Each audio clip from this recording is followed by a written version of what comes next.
Oh, shit. It's a good sound clip for the season. I look at the computer say, Floyd said, fuck T.I., fuck Nelly, fuck 50. I'm like, what did he say fuck me for? Nelly. Look at that kicker. That's a big, thick boy kicker. I think it's 61 yards. Let's see if you get it, boy. Yep, 61. Going for you. SEC. Let's go. Make it good. It's good. The kick is good. Are you kidding me? Holy cow. Oh, go wild in that place. Go wild. Oh my gosh. That is wow. Man, I like that thick boy kicker. I want him. I know you saw that game earlier with the Cowboys, so I just wanted to stop by on my way home. Complete blowout.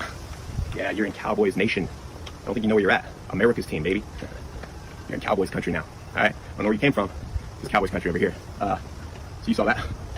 You saw that today. Man, woo! What can I say? Hey, we did that in our home. It's our home game. Now we're in front of your home. Check this out.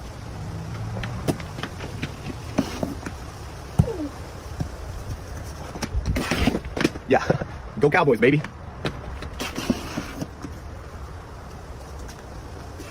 My little snow bunny be getting active too, man. So, you know what I mean? I know he be doing this thing. Oh, that's your nickname? That's your nickname? You don't call him C-Mac? Look at your face was like, what the? Who's Snow Bunny? You don't call him C-Mac? You call him C-Mac? Nah. The little snow bunny. I call that's my little snow bunny cuz, man. He be doing this thing and Rob B. Yeah. 5 yards.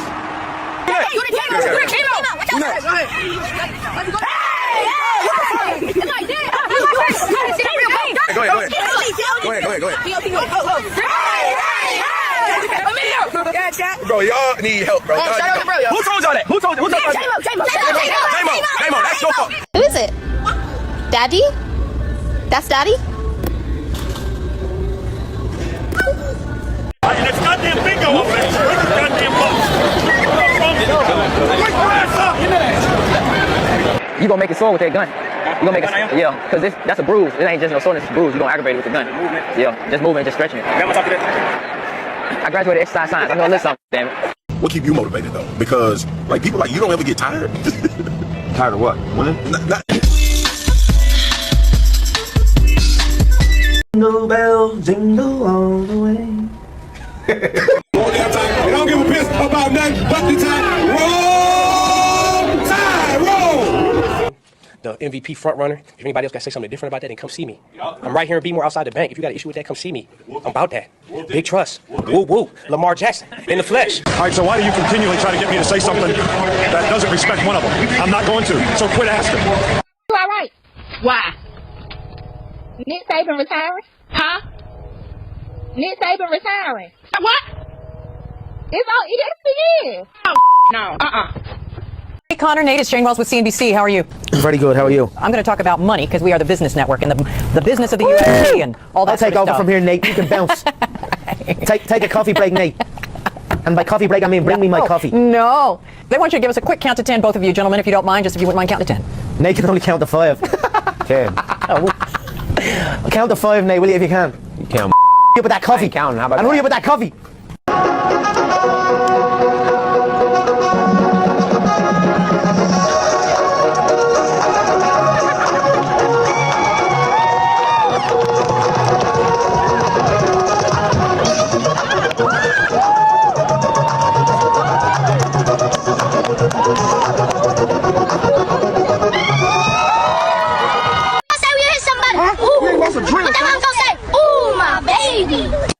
Routing, offense number 7. 10-yard penalty. I'm talking to America here. 10-yard penalty and a loss of down.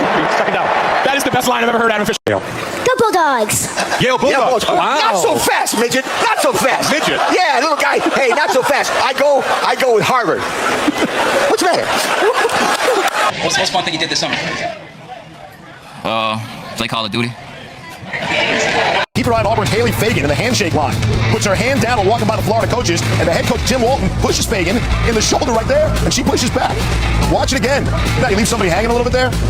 So that's not going to happen, and he misses and pushes on the shoulder, and she shoves right back. Player gets the coach.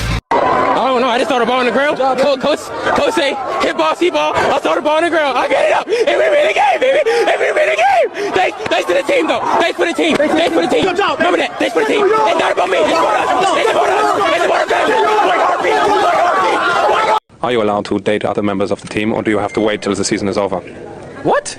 No, there's nobody on the team like that. No. So you must realize that you have many fans out in Austria. They see you and they just would do anything to kind of spend a night with you. What do you say to those guys? I'm not gay, so I'm not going to spend any night with any guy. So do you have a message to Austria's gay community? Yeah, I'm not gay, so don't come looking for me. If you head to the Ravens YouTube channel, you can get a really good look at what that...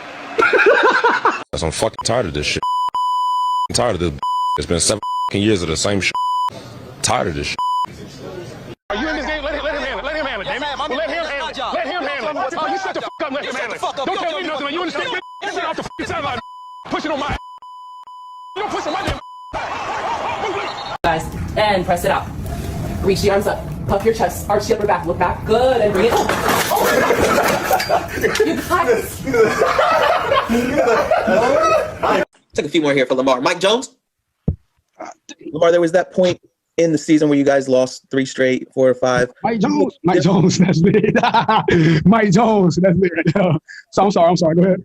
That's all right. I don't even know what to do. Wrestling? No. How much was it? I don't know. 721. That's strong. I know you did. $721. Just told us. Oh my. Oh. What the? Are you a cat or a dog guy? Neither. Really? Do you have any pets? I have a dog, but I don't. But you're just not a cat. It's technically not, it's not my dog, but it's my dog. Yeah. All right. So you're more of a dog guy than a cat guy. No. Are you just not a pet guy? I don't like pets. I'm with you, Devontae. What the heck? He doesn't like pets either. We're on the same page. Why? Why don't you like pets? You're a nuisance. Yeah, I just don't. It's just sloppy. They're sloppy. Yeah. Some dogs are sloppy. Some dogs don't slobber, and they're not sloppy at all. No, all dogs are You just need to meet the right dog, Devontae. Yep. Hey man, how's it going? Are you Jake? Yeah. Okay. Hey, so someone called in reference to your Facebook post. The eagle floss, man. I know. So I'm fine. The eagle floss and the dogs are barking. I got you. You don't plan on hurting yourself? No, the fucking Jalen Hurts threw 3 goddamn. Turn the ball over 6 times, man. That's right. Yeah. Okay. All right, man. I appreciate it. All right. Take it easy. Are you going to school tomorrow? I don't know. Is he going to school tomorrow? No, he ain't making it. What do you get out of competition with the defense? Can I say something about your outfit, though? You got a lot of bananas on. I would not put on that many bananas on. You must be a banana guy, I'm assuming, right? Ask him where you got it from. You really want to know? Yeah. No, you didn't. Did you know that people shot that? No, I didn't actually. Hey, man, if you like it, I love it, brother. I'm like, bro, Cowboys supposed to be playing tonight. What the fuck is going on? I got my hat on, I got my jersey on, I got my forces on, I got my swag on, I done prayed to my Jesus, everything. Damn, I gotta go out here for hands. Now I gotta go out here for hands. Damn! Hey, good? Alright, catch your breath and get that back out there now. Ain't nothing but a little snot. Little snot coming up out of there. I need to put this on my head. I ain't trying to get sick now. Damn! Damn wind. Out the route. No. Damn, why my hands so loose? Oh, I'm cold as hell. My hands froze. Take my ass inside and hold it. That's a bruise. It ain't just no soreness, it's a bruise. You're gonna aggravate it with the gun. I'm gonna talk to that. I graduated exercise science. I'm gonna listen something. Damn. You getting your ass out here, you finna block. I ain't blocking. No, you getting your ass out here, we finna block. I ain't blocking. Blocking the date. I'm not blocking. They're both seeing the same thing in the courtroom. What's these guys? Robinson, No, Your Honor. and Your Littleton. Honor. Yeah. Look at Littleton. Just egging them on. He's mocking his argument. I've been to Charlotte twice. I've been to Raleigh. I've been to Raleigh twice.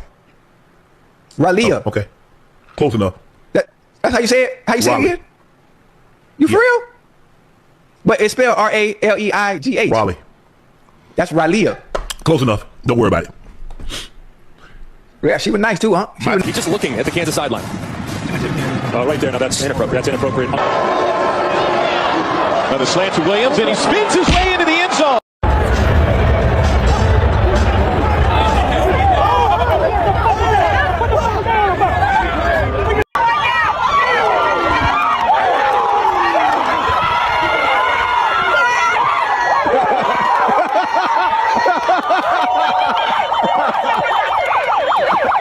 I'm going to go to Cancun like everybody told me to do. And I'm going to enjoy myself because I don't have nothing else to do. So take myself there.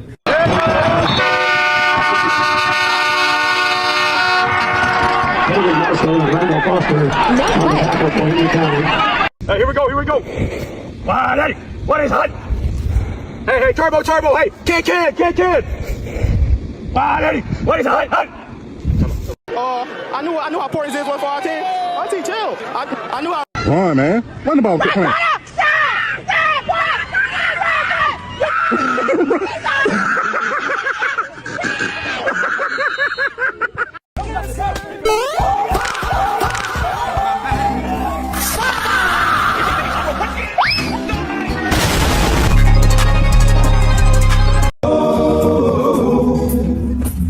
We promise we won't let you get sacked no more. So sorry that we got you hurt.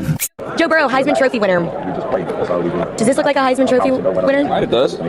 Show it to him. Show everybody. What would you tell this kid right now? Looks like a national champion. Get.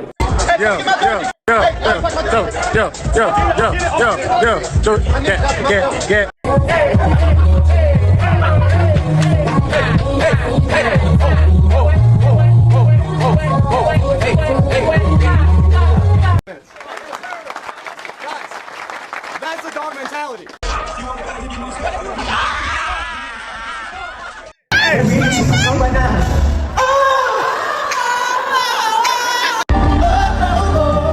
This is high rate fucking robbery. Man, I'm trying to get some of this gas back. Hey, you think if I go in there and tell them that I put the wrong gas in here, they give me a refund? Where we at? Back at the crib, yeah. I am from Florida, bro. I am not supposed to be in this right here. Man, the gas station trying to get gas. Well, where in the world? Take me back home, man. Detroit, I love y'all. I love playing for the Lions. But bro, I need to go with the house. You're late, baby, late. Put on the Alabama shirt. You just won the SEC championship. You almost said. You know what you almost said. Let me tell you something. Don't ever let that scarf sit down anywhere. You might not ever see it again. It won't even be a question about who took it. I'm gonna send you ransom photos with my face and with the scarf wrapped around my head like the Taliban. You just ridiculous. No, you are a spoiled brat. You're over here pouting. You were just ridiculous. You're pouting. You know what the word ridiculous means? Can you spell ridiculous? Yes, K-A-Y-L-A. No, ridiculous spells Annette. No. You acting this way this close to Christmas.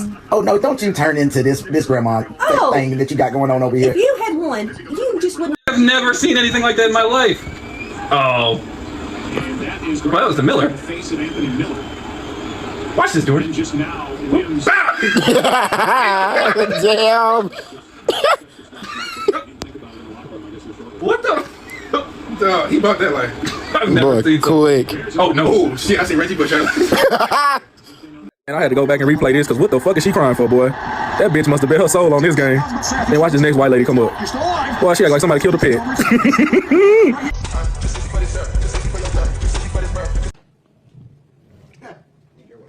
I mean, it's obvious. I mean, we're so far past that, to be honest with you, but that's obvious. I mean, you just want to piss me off going into this week.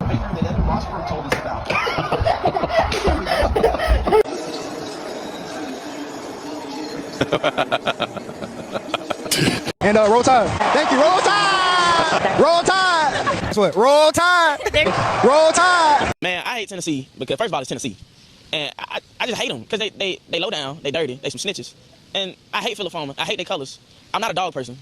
I just hate Tennessee, man. Like, and I hate Neyland Stadium. It looks like a garbage truck worker convention, and I hate all their quarterbacks. I hate Tennessee, man. Describe what you feel about the colors too. It reminds me. It's not that orange that you can stand. See, I hate Tennessee more than I hate Auburn. I just dislike Auburn. I hate Tennessee. See, Tennessee's colors is that throw up orange. It's not that orange that you can sit with. It's that puke inside of a pumpkin orange. And I don't like pumpkins. So I really don't like Tennessee, man. I can't stress that enough, man. And they losers. They sore losers because they're not Alabama. And I hate Tennessee, man.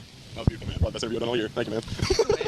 I can't stress that enough. I hate them both. I mean, his ability to just escape and make plays on the run, I mean, it's just outstanding what I've seen. And just the defensive side of it as well. They're definitely going to be a concern for me going forward if Alabama doesn't get their offensive line straightened out. Chelsea, that's a great point, because if you look at Alabama's... 60 seconds, right? I can't wait to get paid again. Oh, baby. You know what? I'm still happy. Oh, there it is, baby! Woo!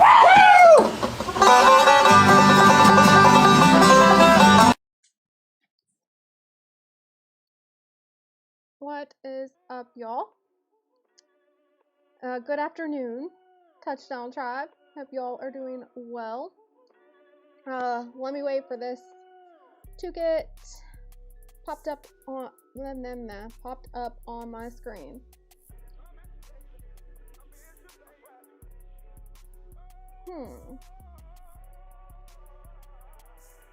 I'm waiting for my... Y'all, I gotta have my schedule, or I'm not gonna be able to stay on track. There we go. Thank you. About time. Okay, so we're going to open up with a motivational video. I've got an NFL ref update. Get into Jaden Ivey. And then we're going to discuss a video that I seen from Agree to Disagree podcast. And we're going to react to that. And then hopefully get into the NFL draft topic. I feel like I've been trying to cover that for the past 2 days, and the content is so long at the beginning. By the time we get to the end, it's like time to go. But we'll see if we can get to everything. And then we're gonna, of course, close out no matter what with a motivational video. But first, let's before I start the motivational video, let's go ahead and cover some of the chat. So we have Pooh Man. And Pooh Man, shout out to you for dropping my Rumble link.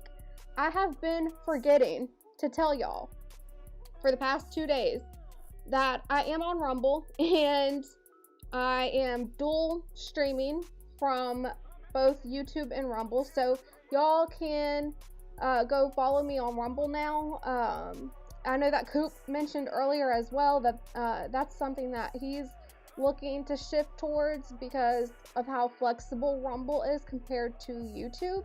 And so that might be a really good option for us moving forward, especially with sports. So we'll see what happens with that. If y'all want to go follow me on Rumble, I would greatly appreciate that. And again, shout out to Pooh Man for dropping my links. Let me play your drop, Pooh Man.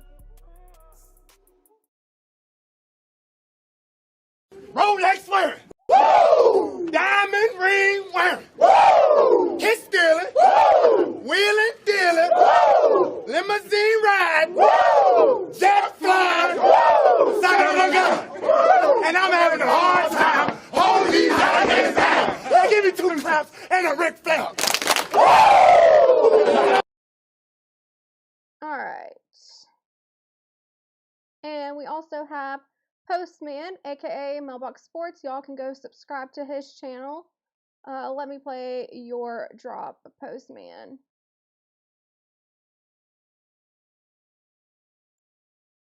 A lot of women listen to my podcast, and a lot of them want to bag an athlete. How could a girl bag you? Be cool and hot. Okay, are you looking for a new wife? Because we can't get divorced, and I would like a $5 million house, and... So, what do you think? Are you good with kids? Do I have kids? Are you good with kids? Amazing. We can talk later. A lot of women listen to my podcast. All right. There we go. And we also have Reaper, of course. Let me find Reaper's drop. I keep on running back to you. Baby, I don't know why you wanted me so bad. You say you love me, no one above me, and I was all you had. Okay, let's see who else we got. We have... Hold on, I'm getting through all... Me and Pooh Man had a lot of chats going on about Mike Jones. Okay, and we have Erroneous E in the building. Let me play your drop, Erroneous E.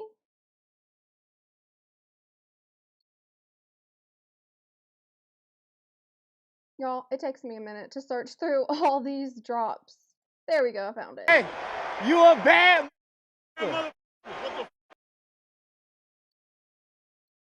Okay. I think I covered. Oh yeah, we also have LC and Almond Eyes. Welcome, welcome. LC, I got to get you a drop.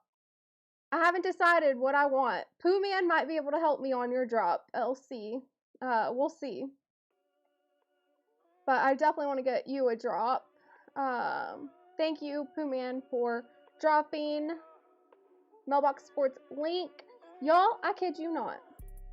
I was thinking earlier today, I don't know how Pooh Man does it. He is like a YouTube mod wizard because of how much he covers. I didn't even tell him about the Rumble link, and he already had it ready. He is like on it.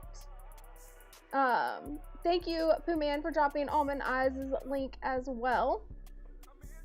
Okay, so let's play the motivational video that I have for us.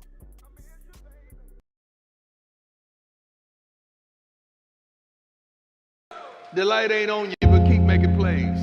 Nobody's talking about you, but keep making plays. That's right. I know your sales numbers aren't where your friend is, but keep making plays. I know nobody's talking about you, and you're not on the leaderboard right now, but baby, keep making plays.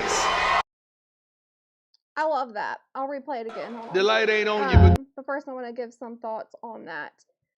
You know, that's just so encouraging to me today, because I just had a moment where it's like, man, is this like worth it? I constantly have these thoughts, it seems like. But, you know, even though it's a slow process, I'm not where I want to be at yet, subscriber wise, I'm still going to keep making plays. I'm still going to keep showing up. The light's not on me yet, but I'm going to keep making plays. And that's what we all got to do, no matter what we're doing in life, whether it's our diet, exercise, our sleep, which let me tell y'all, I was up late working on this live stream, and I was in CDT Beats chat till like 4 a.m. ish. So I was up late. I was up really late. Shout out CDT Beats, but he got me through that. And you know, the light's not on us, but we got to keep making plays. We got to keep doing what we got to do to accomplish our goals. So let me play that one more time. keep making plays. Nobody's talking about you, but keep making plays. That's right. I know your sales numbers aren't where your friend is, but keep making plays. I know nobody's talking about you, and you're not on the leaderboard right now, but baby, keep making plays. Like I said, that's so encouraging to me right now. Oh, thanks, Lauren. You said you're doing good, Chelsea. It's not easy. Hang in there. Don't give up. I really appreciate encouraging words. That really means a lot to me. More than anybody would ever know. Like, the encouraging words, they have an impact. I always talk about how words matter. And what is up, Agree to Disagree? Thank you, Pooh Man, for dropping his link. Y'all, make sure you check him out, because the video that I'm going to be reacting to with the MJ topic is from Agree to Disagree. So make sure y'all check out his channel, subscribe to him. If you're new to his channel and you show up to one of his premiere videos, make sure you mention, like, hey, I'm coming from Chelsea's channel. Because it's always cool to see where all the new subscribers come from. All right, now let me go to the show topics. First, I believe I wanted to cover the NFL refs because I have an update on that. Okay, yeah. So we're going to cover the NFL refs. Let me go to this screen.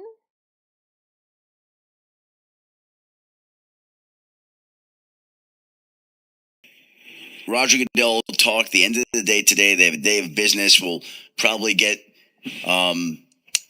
the league assist replay approved so that for the year. For the year, in the event, of course, that there are replacement refs, because that hangs over everything. Uh-oh. Yeah. That was talked about a lot last night. Yeah, I think that's coming. I will say the year assistants or the ref NFL massive blowout happening. That's going to happen. Well, I think all of it's on the table. I think so too. Yeah, all of it's on the table. Yeah, the last night, everybody we talked to, it was like, "Hey, this refs thing," and they're like, "It's a real deal." Everybody's eyes just get real big. We're not allowed to talk about. Yeah, because we all lived through the replacement. 2012. Basically, everybody that's in this building, there's not a lot of folks that are like that weren't a part of the league in some fashion, us included. Nope. It was like, hey, that was a nightmare. That was not good. Let alone the Fail Mary. Everybody goes to Fail Mary, which is the worst call in history and an embarrassment. Every single down, there is something that the refs have to do. Yeah. That these replacement refs couldn't do. And now none of the refs that think they can get to the NFL will break the union. So we're staring down another thing. But we're watching MLB right now. If we got league tech assists happening, that's huge. That could be bad for refs long term. So they might be kind I of. talked about this on Postman's live yesterday, because with the new rule change, it could force the refs' hands, because if they're going to start incorporating outside factors like videos for reviews and what have you, it could put refs' jobs in jeopardy. So it's interesting. Rolling the dice here, Shefty. If you catch what I'm saying. Yeah, well, and that's why there's such a disagreement on the value of what officials should be making a year. And the officials, I think they do a great job, and I think they're entitled to get whatever they can get, and hopefully the two sides can figure it out. But I go back to 2012. I know everybody remembers the Seattle Green Bay game as the symbolic moment. Everybody thinks back. One officials like this, one's like that. See, I always see that Dallas Green Bay. Oh man, that's triggering for me. remember my late great colleague Chris Mortensen coming in for that week. He's gonna get me on a rant, but that's why we needed this rule in place, because I'm for them having external factors to make a determination on a call because of what happened with that Dallas versus Green Bay game. Hearing about a story that he had, one of the officials who was working a Saints game that weekend, he had on his Facebook page all these pictures of that particular official wearing Saints gear. Exactly. Yeah, that cannot happen. I always remember that. Yeah. Morton covered this. I don't remember how he did it, but it was a great job, and it was a wild story. And so let's assume everybody understands the refs are going to be a problem. They're in negotiation. Hopefully they both come to an agreement at some point. Reasonable. Hopefully they're both reasonable. We would like the refs to get paid for what they're good at, which is what some of them are, which is officiating, which is a tough job, but also modern technology, accountability. We'd like a little bit better for the game. Hopefully they're able to meet. Let's move some other stuff that we're saying. Talking about, modern technology being incorporated and accountability, that's major. And the refs have to be smart. I get that they want to be paid. I understand that. And I'm not saying that they don't deserve to be paid, but they have to be reasonable, like Pat McAfee's talking about, everybody needing to be reasonable. Because with modern technology, it could put their jobs in jeopardy. So they've really got to play it smart. But I've seen some extra people coming in, so let me scroll back up. Let's see. We had, I believe, Logical Thinker, and oh yeah, of course, we had Smell the Roses with that one chat. She said thick boy kicker. So if y'all watch my intro at the beginning, I was watching, it was the Missouri game. Missouri had a thick boy kicker. This boy was thick. If you guys could probably just look that up and you'll see how thick this guy was. But it just shocked me. And he kicked one of the longest field goals. It amazed me. And if you know anything about college sports, like field goals from a long distance is more risky. And I think it was like a 61-yard field goal. But in that clip, I'm talking about him. I really liked him. I hope he's doing well. I can't remember what team he got drafted to. Y'all go subscribe to Smell the Roses. Y'all already know. I believe I told you yesterday as well. But if you're new and you've never heard of Smell the Roses, or if you're part of Replay Gang and you don't know who Smell the Roses is, make sure you check her channel out. Logical Thinker, what is up, Mo? She says, Chelsea Lynn and Touchdown Tribe. Welcome in. Y'all already know, subscribe to your average Logical Thinker. And, of course, Pooh Man dropped her link as well. Let's see, what did Small the Roses say? I'm a player fan, not teams so much.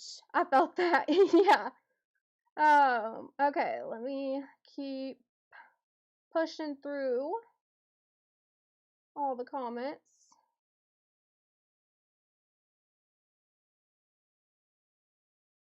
A little busy. Okay, Postman said, a little busy at the moment, but I have you up in the background. I appreciate that. Thank you. Mailbox Sports. What is up, Simply? What's up, Simply Kid? From Agree to Disagree. Yeah, kid, I got some smoke, okay? We gonna get into it. But next, let's see. Y'all, I forgot to do our national anthem. You know the deal. We're patriots over here at the Touchdown Tribe. Like you are at the Do Better podcast with Theo Coop and over at Creekree's channel. All rise for the Touchdown Tribe's national anthem. On the Star-Spangled Banner, Fergie. That our flag was still there.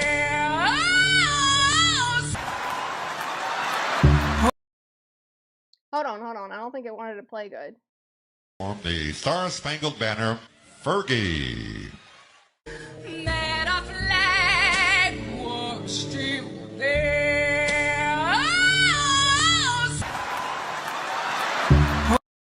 There we go. Okay. Now go back to the show topics. So let's get into Jaden Ivey. Y'all, I finally have my basketball background up that I've been talking about. I just haven't added it, but I finally got it up. So when I talk basketball, here you go. But Lee Turner, shout out Lee Turner. He sent me this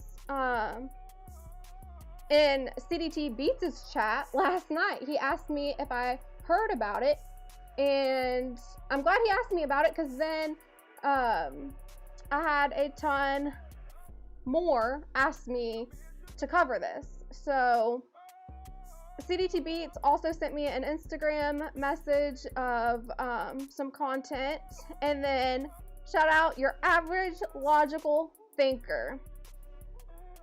Hold on, I don't think I added my chat to this. I gotta add my chat real quick. Hold on, so I can see your all's comments. We gotta have the comments.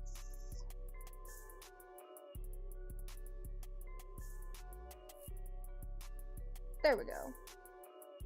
I don't know where I'm gonna put it. I haven't had time to adjust it.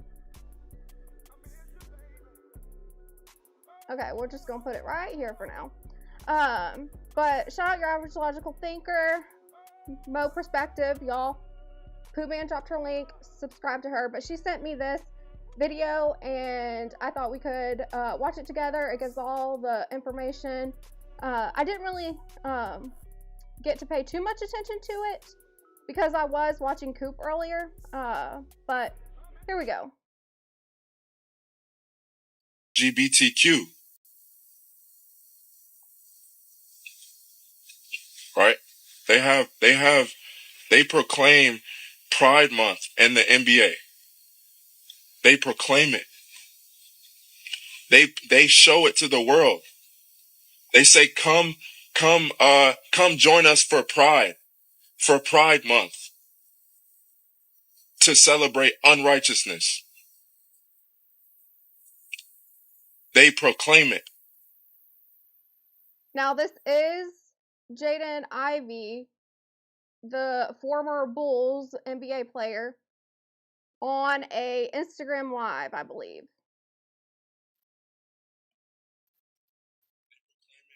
They proclaim it on the billboards. They proclaim it in the streets. Unrighteousness. So how is it that one can't speak righteousness? How is it one that how are they to say that man, this man is crazy? They said your conduct is detrimental to the team. I haven't been with the team. Right? I haven't been with the team because I've been rehabbing. So how is my conduct detrimental to the team? Where have I done detriment? Did the players Did I say, man, you suck? Did I say you suck to the players? That would be detrimental to the team, right? Because I don't trust and I'm saying the player sucks, and I'm on the same team as him, right? And he's my teammate. We're supposed to be teammates. We're supposed to be on the same team, right? We're supposed to be playing together, right?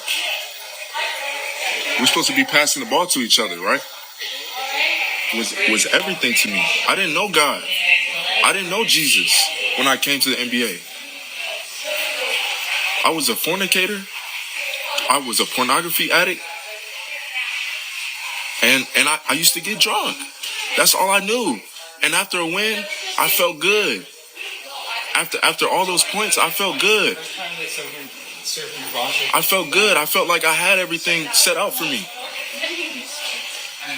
Right? But as soon as that shut down for me, as soon as I didn't start, that's when God was humbling me. And he said he sat me down for a reason. That's why you got Steph Curry and he not even surrendered. And y'all believe he's a Christian. Y'all believe he's a Christian because he wrote Philippians 4. Out to agree to disagree. They said that they're going to be doing an episode on this, so we might be revisiting this again because I might react to their content depending on when they're posting it. So you might see me react to more tomorrow or the next day. Who knows? 13. Y'all think he's a Christian. But he cursing just like the world. I don't know. I just never felt love before. I never, felt what true love felt like. And I, as I grew up, there were some, traumas that I went through, but I don't really, explain to people. But I definitely was sexually abused as a kid. There were some things that I, saw, that I don't really even talk about, but I know there was, a seed that Satan tried to, use at an early age. And, that was tough, obviously growing. Clearly, God has made a change in this man's life, and he's showing it with his actions. He has a testimony to tell. This is deep. But as I grew up, I just tried to, seek the wrong things. Even in high school, I, tried, sleeping with women, to fulfill a certain void in my heart that, as I continued to, just grow as a man. Me and Derek were actually just talking about this in Theo Coop's chat earlier because Coop was reacting to this woman from Kendra G. If you guys don't know what I'm talking about, you can go rewatch that. But Derek said, she doesn't look happy. Like, she's saying she's happy, but her actions are not showing that she's happy. And later on, it came out. And I was like, Derek, you called that from the start. And this is what you kind of see, like, before someone changes, you see that. You see that through their testimony, and he's talking about what he's been through. This is just mind-blowing to me. I was trying to fill a void. Slept with women. I tried drinking alcohol. And that's another thing Derek mentioned as well is her trying, the girl from Coop's live earlier, she was just trying to fill a void. And that's what many people who are not changed try to do. They try to fill a void. I tried going out to party, tried to, fit in with the world, basically, I tried to, dress like other people. The Jay I used to be, but the old Jay is dead. I'm alive in Christ. No matter what the basketball setting is, I'm born again, the Holy Spirit. And I've been saved by Jesus Christ. No matter what, how many DMPs I don't get to play, or no matter how many points I score, those things are a temporary thing. Yo, it's Big Ant, the spokesman, man. We back. Another edition of Urban Politicians TV, UPTV. Make sure you stay on your pivot at all times, man. Had to come tap in as Jaden Ivey was all over the timeline today, as he's been on social media the last few days, to my understanding, and letting the NBA know he got some things to say, and he called them out directly for celebrating Pride Month and pushing it and promoting it and saying that why are we participating in this? And I let a lot of that video play right there in the beginning because I wanted people that came here to really catch the full storyline of what he had been saying, because he said other things online, to my understanding, these last few days, and to really see what he's been through. When you look through that and you hear what he's standing on and what he's pushing, I can't tell, bro, he wrong at all in that sense, for the simple fact, yeah, he does work for the NBA.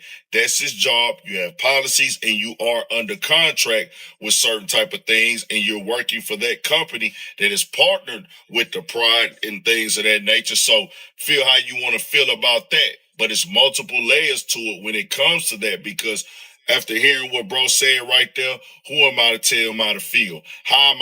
Who am I to tell him not to stand for his religion and what he believes in? And he said that he's found faith and he's found Jesus Christ. And I feel like, hey, he should be able to push and stand with any religion he wants to. I don't know how those things work in jobs, but the NBA, they've clearly partnered with the Pride and things. Look this up because I was curious about his rights and everything, and I'll just go to what AI says real quick. But I had Googled if what he said on social media is protected with his religious beliefs and with his amendment rights. And it said that he is protected from government prosecution by freedom of speech and religious belief laws. But this protection does not prevent private employers, such as the Chicago Bulls, from taking action against him. So even though he's protected from the government, it's crazy to me that this is going on. I mean, it's not too crazy, because if you think back to Colin Kaepernick from the NFL, regardless of our thoughts, I think he had a right to believe what he believed and to protest how he wanted to protest. This is just crazy to me. But I just wanted to add that in there because I did Google about that. Of that nature, if you're gonna be over there, you're gonna have to roll with that. Oh, but I can't come on here. To add, he should not have his testimony. His religious testimony should be sacred. That should be, honored. That was something I find that was brave. That was brave of him to do, because not everybody's going to air out their dirty laundry, their past, especially somebody in that spotlight. So I think that was brave of him to share his testimony and stand up for what he believed in. Let me go to some of your comments as well, because I know that Mo said one earlier that I really liked. Let me see if I can't get to it.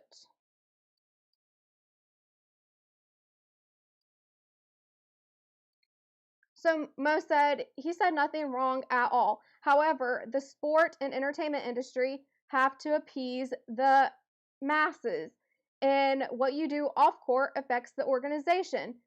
Yeah, exactly. And I think that's the difficult part about it. Like, I do understand why,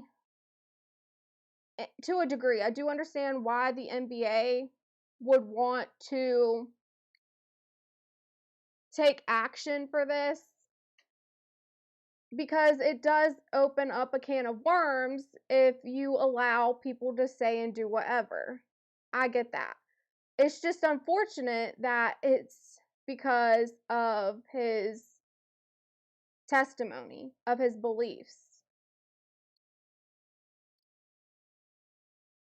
This is freedom of speech, but it can come with a cost attached. Yeah, it is freedom of speech, but like I said, whenever I was sharing that, what I Googled,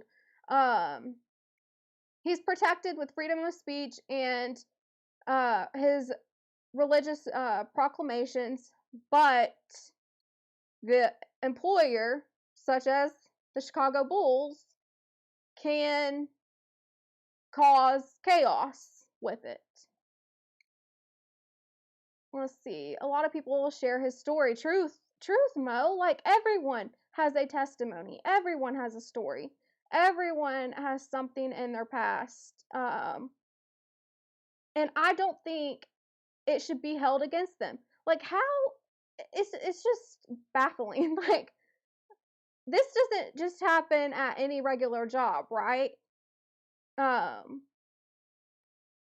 But something to that degree, like the NBA, like sports, for them to have that much power, it's just, my mind cannot, like, I'm just having difficulty processing this.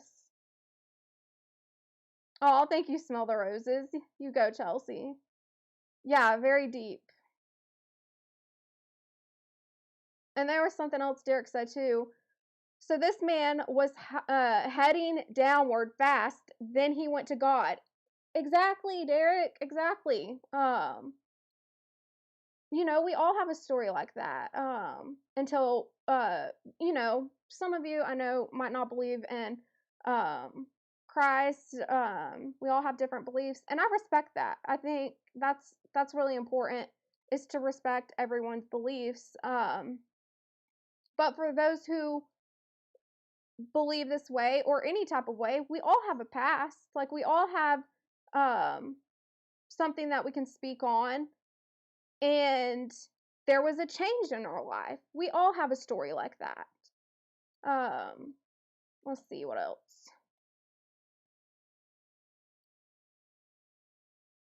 These drops are awesome. Thank you. I appreciate that. Business and religion can't coexist. That, I mean, these days it's getting more difficult, I believe, for, you know, that to happen. It's unfortunate, because, you know, people who are believers in Christ, or, you know, whatever other religion, that's with them. That's a part of them. So even out of business, you're still carrying a piece of that with you. Crazy to think about, though. Yeah, explaining the reality. Let's see.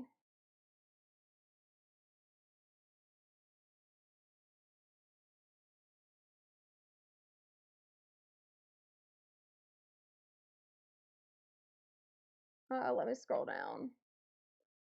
Yeah, like, I don't know if I'm allowed to say that. Am I allowed to say that?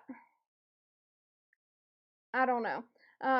Is legal some states, but is still illegal substance by the, oh yeah, that's true. That's true, Pooh Man. All right. Let's keep watching. Sorry, I got behind on your chats.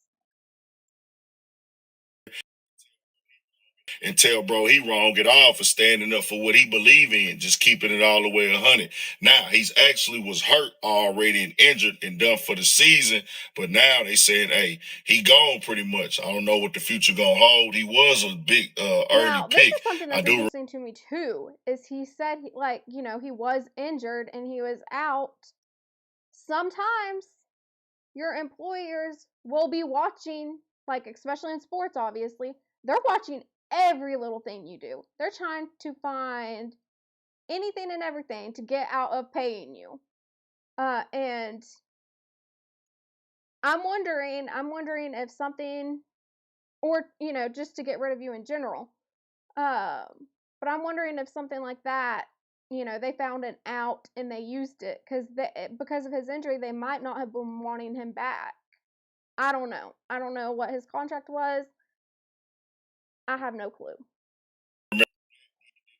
remember that, and he did his thing for the Bulls, but they got injured over there too for a second or whatever. He was kind of going up. Now his T lady is actually the coach of Notre Dame females basketball. I've never His heard pops somebody played say Notre Dame. We say Notre Dame. Do y'all say Notre Dame?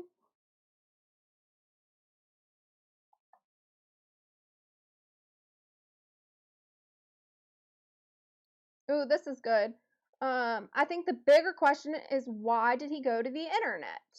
There are other ways to discuss it, to discuss concerns. I wish he had a support system or something that could have advised him of a better way. Well, see, like with Christian faith, you're told to go out, share the gospel, to share your testimony, to claim it to the world. And many people use the internet.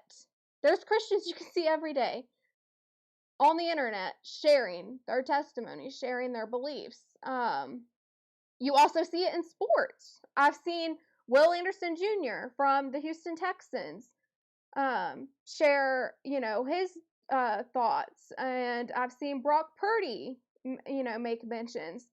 There's another, which player? It was a Chiefs player. Y'all know who I'm talking about. Which Chiefs player got a lot of heat? Ooh, this is good. I wish I would have thought of this earlier. But for some reason, I was thinking about calling Kaepernick's situation too. But this one I really should have thought of. Who was the Chiefs player that was speaking at a college graduation or some event, and he gave his beliefs, his thoughts? It was something with women? I don't know. It was something with his beliefs, and he got a lot of heat for that, but they didn't, I don't believe they got rid of him. Do y'all know who I'm talking about? Let me know if you know who I'm talking. Harrison, okay, thank you. Was it Harrison Buckner? Thank you. But yeah, he didn't, I don't believe he got kicked off the team. They will try to find ways to get you out of there, though.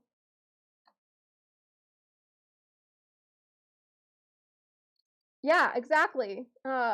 Simply Ken, there's a price to pay for followers of Christ. Be prepared to carry that cross.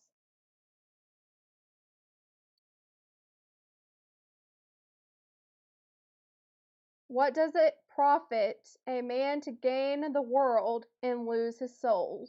Man, good verse. Good verse, Derek. That's a good one. All right, we'll keep carrying on now. NFL as well. This right here, like I say, he said he been through that stuff before. Who am I to tell somebody who's saying I done found God, I done found Jesus Christ, and I'm moving right and I'm standing up for that's what's what it was.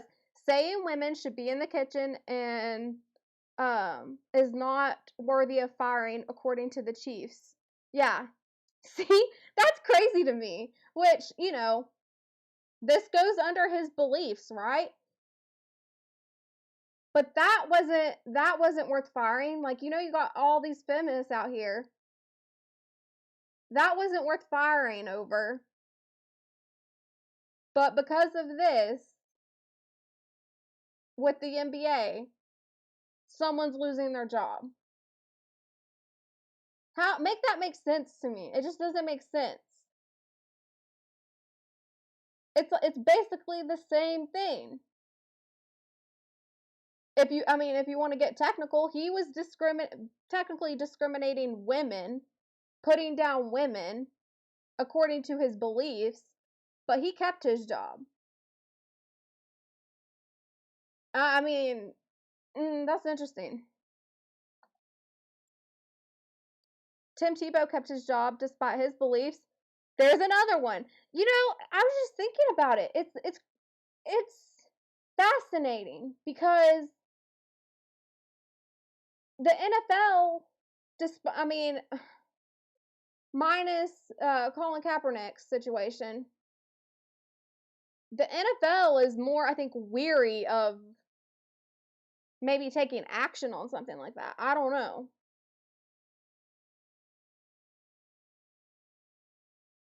I think he is potentially having some mental health issues at the base, and feminists should not get you fired. And that, yep, exactly, Postman. Like your beliefs shouldn't get you fired. I didn't think that Colin Kaepernick should have lost his spot because of his beliefs. Whether I agreed with it or not. I don't think he should have lost his job over that.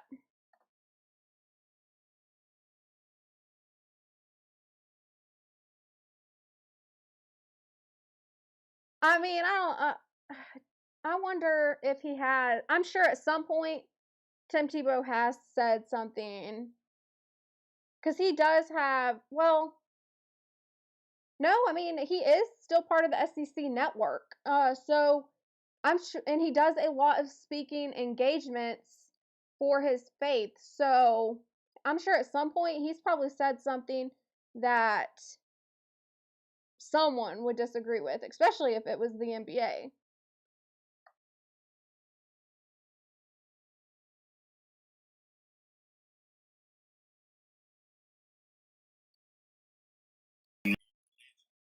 My religion. I can't tell bro he wrong at all in that. And just inside the Bulls, we have people from all different kinds of backgrounds. Donovan told reports. And whether it's coaches from the top, it's always been we're all going to work together. We're going to accept each other. We're going to be hardworking. We're going to be respectful, and we're going to be professional. There's certain standards I think we want to have as an organization and live up to those each and every day. Now, I'm going to tell you like this. They're going to keep it vague. This call came directly from the NBA, not just the Chicago Bulls. They already knew what was going to happen because they seen it circulating on social media. They partnered up. We seen what happened with Kyrie. You got to know, bro, when you work for these corporations, they got certain people that they are tied in with that they don't want you to speak on. But I got to say for bro, he ain't tripping off none of that. He say, hey, I done fought what I got. I done fought my calling. And I got to sit back and say, hey, that's what he feel. If that's what he believe in from his heart, and he's standing on his morals, his principles, and his integrity, and what he doing, he's saying, hey, I ain't worried about the money. I ain't worried about playing on this team no more. I'm going to just go for what I know and what I stand on, and faith got me. I got to say, hey, I can't tell him nothing but wish him the best. And tell him, hey. It's sad to me because I just wish we could, shout out, agree to disagree. I wish we could just agree to disagree and keep it respectful. I really wish that's what we could do, because I have a friend, and he said he was gay and when we were in high school. And I didn't agree with that. According to my beliefs, I didn't agree with that lifestyle, but we still had a friendship. I still respected him, and later on he ended up becoming transgender. I didn't agree with that, but I still respect that person. Even though I don't agree with it, I still have respectful discussions with that person, and we don't agree on a lot of things, but I'm not going to put myself in a situation where it's, you know, disrespectful. And I don't think what he did was disrespectful. He just said that he didn't agree with it. As far as, you know, what I watched, he just said that he didn't agree with that lifestyle. But he wasn't hating anyone. He wasn't bashing anyone. Like, I don't know. I'm torn with this one, y'all.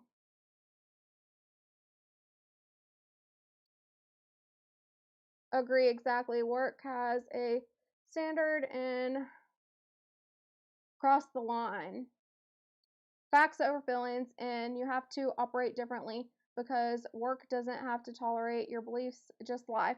Yeah, and that's why I said earlier that I understand why the NBA had to take a stance on this, just because it will open a can of worms.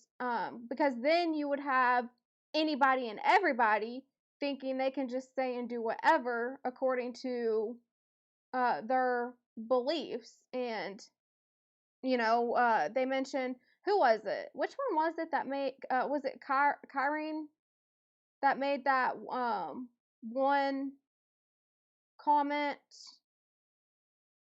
that got him in trouble? But, you know, I understand it. It's just, it's unfortunate. What's up, Daniel Cunningham?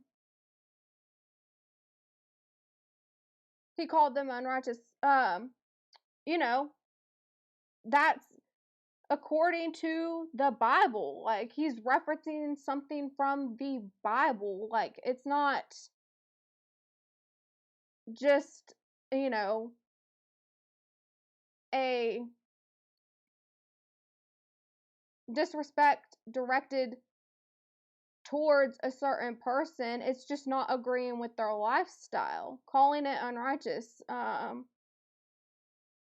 You know, there's unrighteous, you know, behavior, and if that's, you know, what his stance is according to scripture, according to the Bible, I think that should be, you know, respected. But again, like I said, I get why the NBA had to take a stance on this.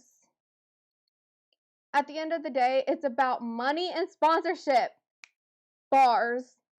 That's what it really boils down to. That's what it comes down to, is the fact that they don't want to lose money from a certain audience.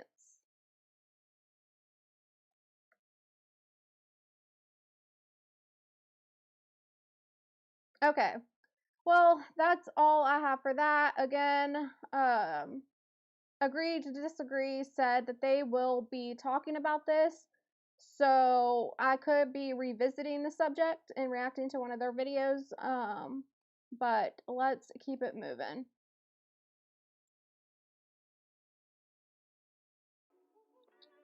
See what the next topic I have is.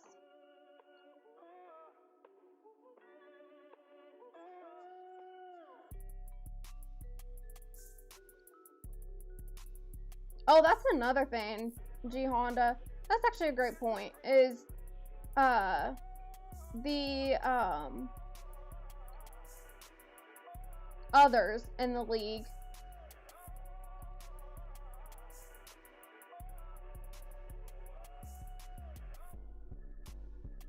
Hold on, y'all. I'm waiting for this to refresh. There we go. But that was a great point, G Honda. You said, let's not acknowledge the number of rainbow players in the league.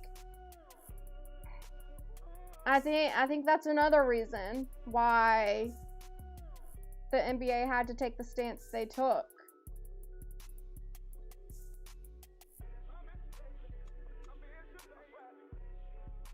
Let's not cancel Target. Okay. Alright. So now, moving on to Will MJ be forgotten. Y'all, this is good. This comes from Agree to Disagree. I'm excited to get into this. I'm probably gonna get a little heated like I did yesterday when I was talking about UNC versus Duke. But let's get into this.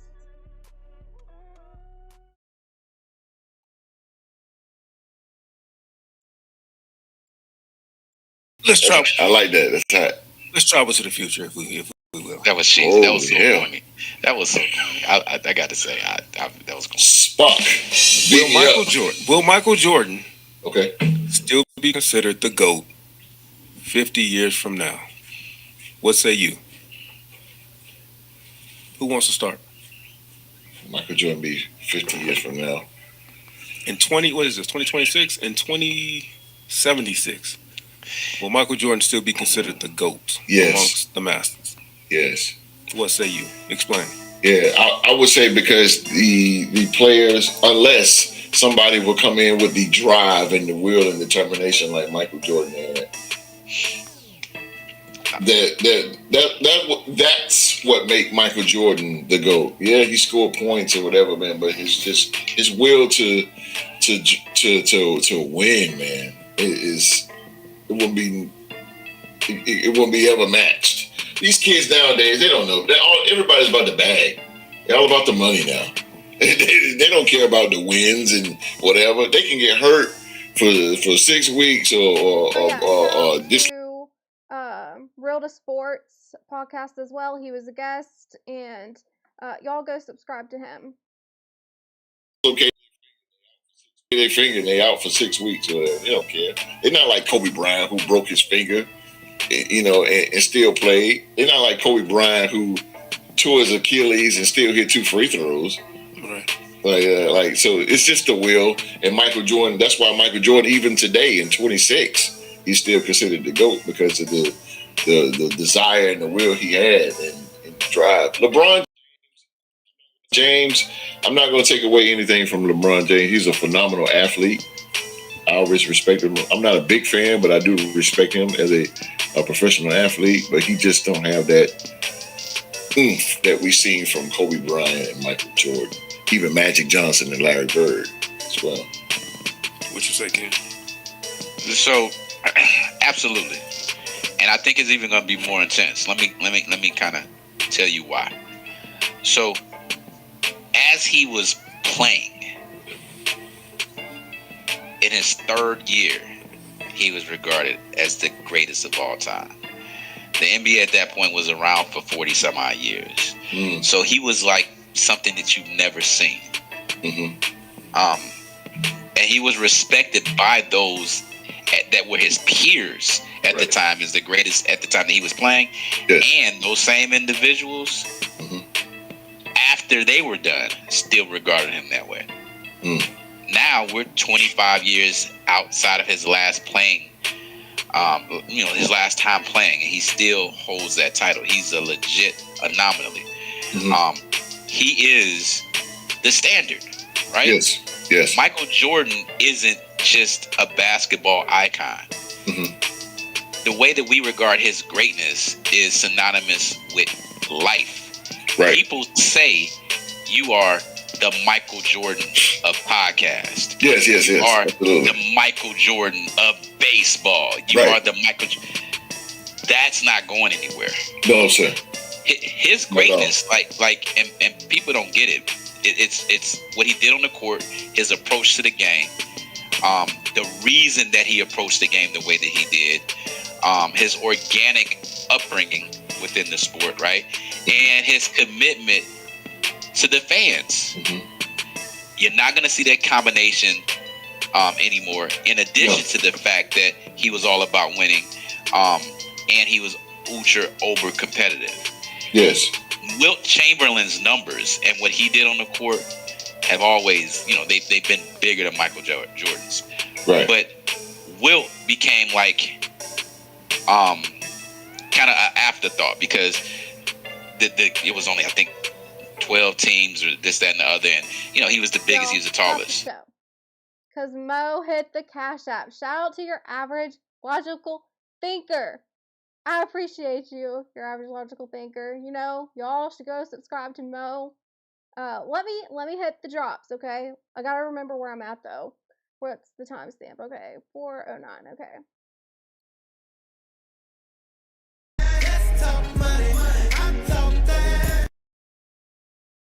One more time.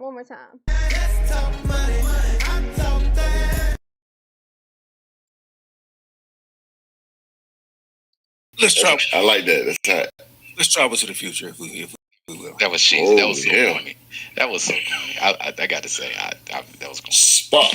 Teague, which is more promoting. Hold on, y'all. I gotta go back to where we were at. This, that, and the other. And you know, he was the biggest. To the banner as well. He's the tallest. I feel like in what you say, 50 years, Mike. Yep. MJ, because the generation that watched him is still here. The generation that watched his evolution is still here. To tell that generation, to witness to that generation, and the next generation is gonna be like he's mythical, like Jesus. Mm-hmm. Y'all, was this still live? I'm hoping we were still live because it said that like it disconnected. Hopefully we're still good. Let me know. Swallow. Make sure you swallow. Oh my God. Whoa. The mouthful. I don't know what you was doing. See, you made the host leave. See what you done done. Hey. Them crackish ways and jumped out. I'm just saying. I think it's because I'm trying to add Mo to the banner. Give me 1 second.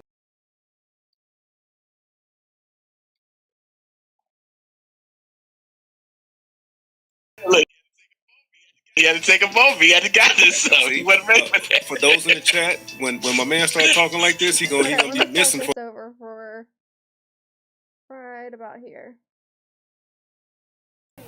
To witness to that generation, and the next generation is gonna be like he's mythical, like Jesus. Mm-hmm.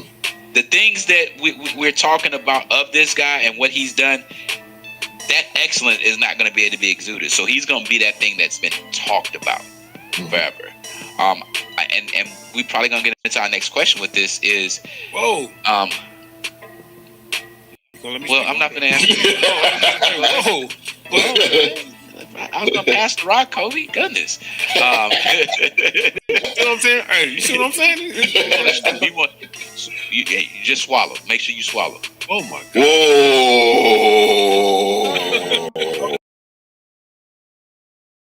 Whoa. Right when I don't know if you was cooking. It might just be audio only from this point. Who knows?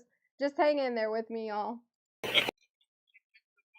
The mouthful. I don't know what you was doing.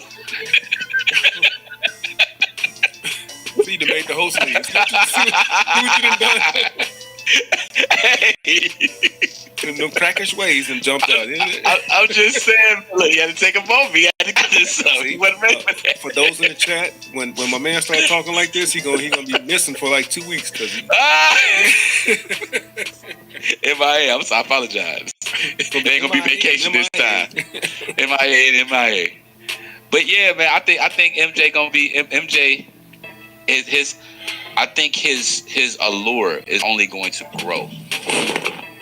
You know what I'm saying? Okay. Just because the way the game and the way the game is played and the principle of the game is changing and the player is changing.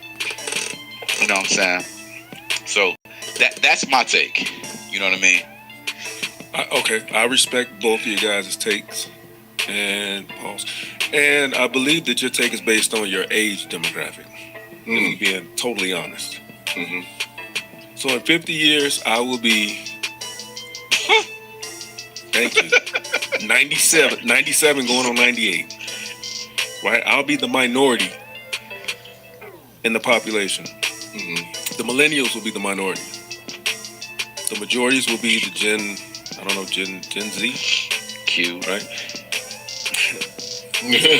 So we all understand that the competition gene is gone in the NBA. They're not counting chips anymore.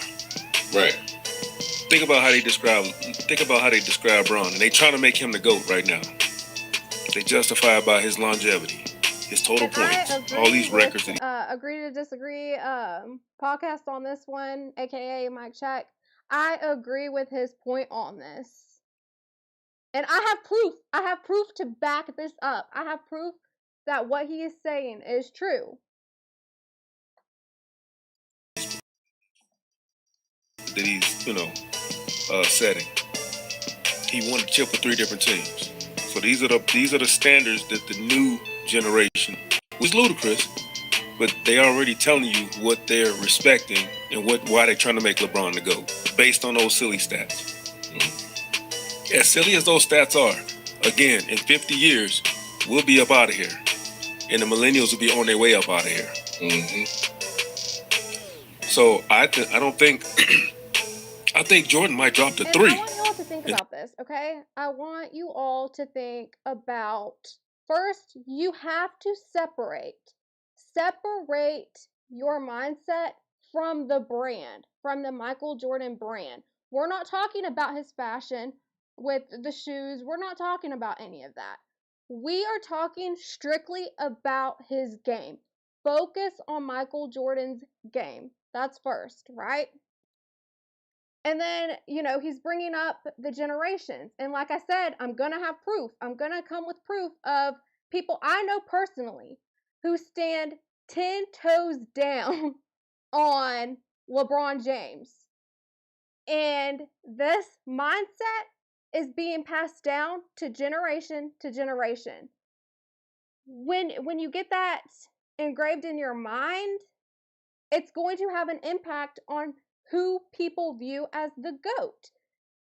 You think about Tom Brady. Tom Brady wasn't always the GOAT. There was people who came before him that was considered the GOAT of the NFL quarterbacks. Same with the NBA. The NBA, you had GOATs that was before Michael Jordan, and I can't remember one of the first names, but Russell. There's just different ones that came before that was considered the GOAT. We're gonna get into it. I have clips on this too that records are meant to be broken, and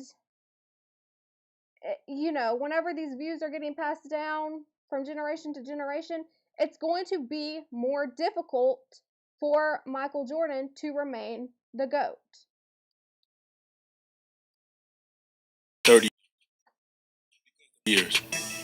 Because the millennials and Gen Zs respect Kobe. You said no game, no brand.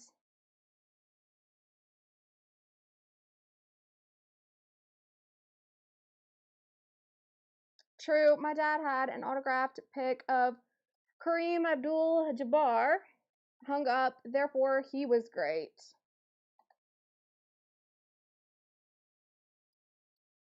The question was, is Michael Jordan going to remain the GOAT 50 years from now? That was the question.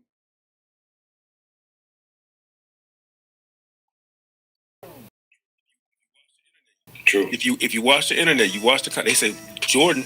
They say Kobe was more skilled, and he's still. They say Kobe was more skilled than Jordan. I've even heard Ken say that. Why he trying to come back on the screen, Ken? Come on. They say that Kobe and Ken has said this, and Ken has said this. He's guilty of this himself as a Gen X. He said Kobe is more skilled than MJ. He had the 3. Logical thinker. She brought the year with it. The original debate was if MJ will still be considered the GOAT in 2075. Oh, man. Like, even he said this.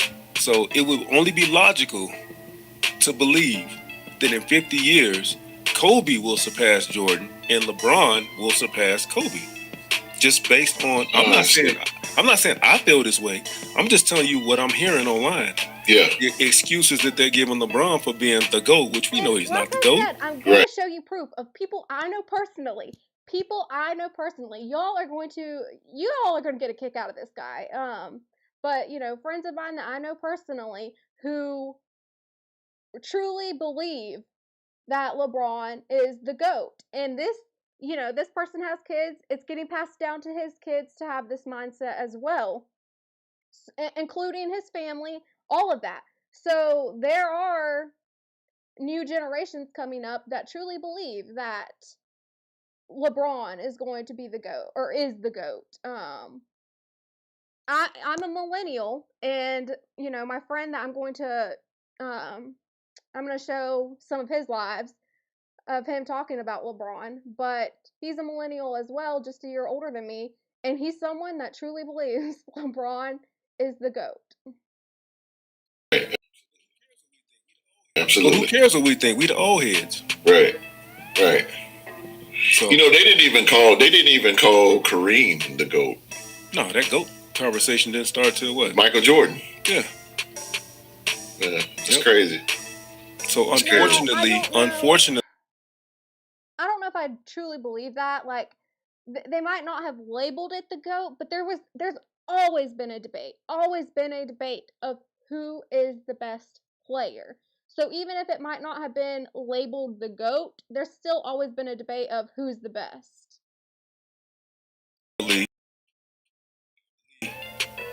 I believe that Jordan will be forgotten as far as the GOAT in 50 years. And it's not because of his accomplishments. Check this out. Jordan only played 15 years. These are the stats that the dummy's going to be worried about in 50 years. Steph is in year 7. This mindset is getting passed down generation to generation. So people that were considered the GOAT before Michael Jordan, you've seen a mindset shift. Their mindset shifted from the player that they considered a GOAT before, such as somebody like, what's his name? Something Russell. But someone like that to Michael Jordan, like there's always a shift. They're always looking for the next Tom Brady, the next Michael Jordan. There's always going to be change in the sport. There's always going to be someone who's considered to be the next GOAT or is going to be the next GOAT. That's just what it is in sports. Records are meant to be broken in sports. It's not always going to remain the same. Eventually, Michael Jordan will no longer be considered the GOAT. I know that's hard to comprehend, but as time goes on, new generations of talents come up and new mindsets shift. Eventually, Michael Jordan will drop. I totally agree with Mike Check on this. KD is in year 18. LeBron is in year 23. Like, come on, 15. He only played 15 years. They're gonna be downplaying this dude. Like, very true. They're gonna be disrespecting him. He's 6th in scoring, all-time scoring. Yeah. There's nothing. They don't care about chips. No. Man, you said no one was considered the GOAT before MJ. There's always, even if the label the GOAT wasn't there, they've always debated who is the greatest player.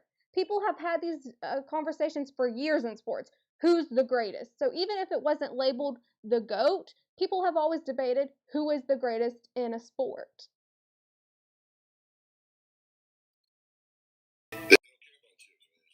They don't care about chips, man. It hurts my heart to say this, but I'm telling you, Jordan is going to be disrespected in 50 years. It is. Exactly, Mike Check, exactly.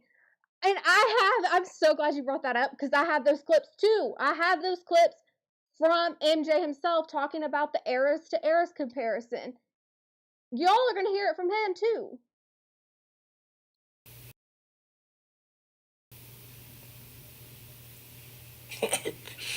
Okay. I'm just saying. Ken, you call it cap? You don't believe it? You think Gen X and Gen... You got a point, though. You think Gen Alpha and them going to be taking up for MJ? You really think that? They trying to push him off the porch now. Okay, so... Exactly. Now that this is why it's so difficult. People cannot separate their personal feelings, their, what they grew up on, the nostalgia that's involved with the name around Michael Jordan. They cannot separate themselves from that. And I'm someone who likes to look at it from all perspectives. And that's why when Mike Check was bringing these thoughts, I was like, you know what? That's right. It's true. He ain't crazy. Yeah. Sports aficionado talk. Oh my God. You sound out of your cotton picking mind, which you seem like you got some cotton on your chin. Shots. Bro, today's NBA players are off LeBron. They're all MJ. What has happened is that peak that LeBron had, he's went over the curve. People are tired of him. They have LeBron fatigue. It's necessarily true that they have LeBron fatigue. Which is more promoting Jordan. What I'm trying to explain to you is that Jordan is more than basketball. He is so is Jerry West. So is Jerry West. He's the whole logo, and nobody called him the GOAT. Let me ask you a question. You ever wore some Air Jerry West? It doesn't matter. It's still the logo. Yes, I have. Yes, I have. The conversation is you can't separate your mindset from the shoe brand to focus only on like sports, only on the game, like not the shoe brand, like only focus on the game. Like Michael Jordan, I'm telling you, Michael Jordan, no doubt, will probably be remembered for his shoe brand. But as far as remaining the GOAT, I don't see that happening. Records are meant to be broken. Yes. Let me explain. Let me explain to you your power. Question. Yes. Let me explain to you your power. LeBron James. LeBron James plays for the Lakers, and the Lakers wear brand Jordan. I don't think you want that. If you all simply can, if you see me on it was Real to Sports. If you see me on Real to Sports talking about Duke versus Carolina, and then yesterday when I popped off, like, I don't know about that. I don't know if that's safe. I don't know. Let that resonate. Okay. Let that resonate. Ken, you're not making a point. My point is this. Chill. I know you think this is your realm, but I still need you to stand down for it. You saying they're wearing brand Jordan. Okay, NBA jerseys have the Jerry West logo. What the heck does that mean? That didn't stop Jordan from being a GOAT just because they was wearing Jerry West logos. So what are you saying that just because Jordan, the Jordan logo was on the Lakers jersey or whatever the heck you just said? I got you. You ready? You really Thank you. So let me clear something up for you. I cannot believe this. We're talking about the fashion brands. This is just insane to me. That logo represents the NBA. Most people don't know that's Jerry West. So what you talking about doesn't mean anything. In 50 years, they won't know it's Jordan. No, let me explain something to you. Now. We're talking about 50 I'm not years. done. The Jumpman logo doesn't represent basketball. It represents excellence and greatness, bro. I think that's what you're missing. No, you're speaking from an old man's perspective. You got to speak for the young people in 50 years from now. From an old man's perspective, that's hilarious.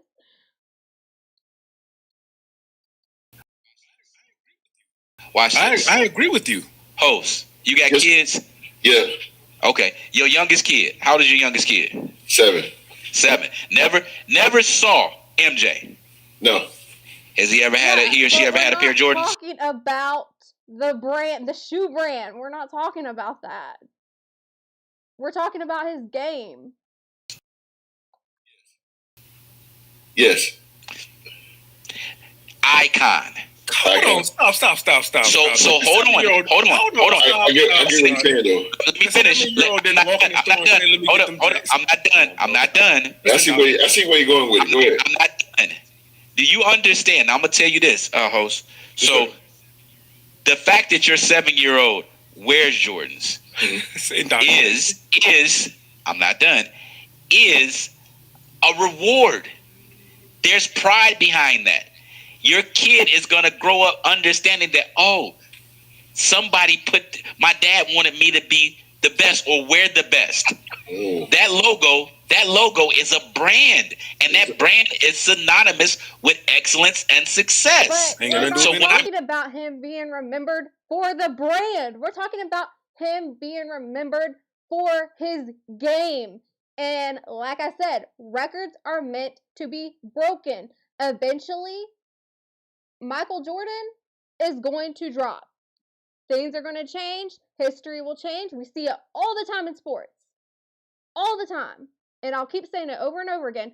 Records are meant to be broken. We're not talking about him being remembered for his brand, his shoe brand. We're talking about him being remembered as the GOAT of playing the game of basketball. And he will drop.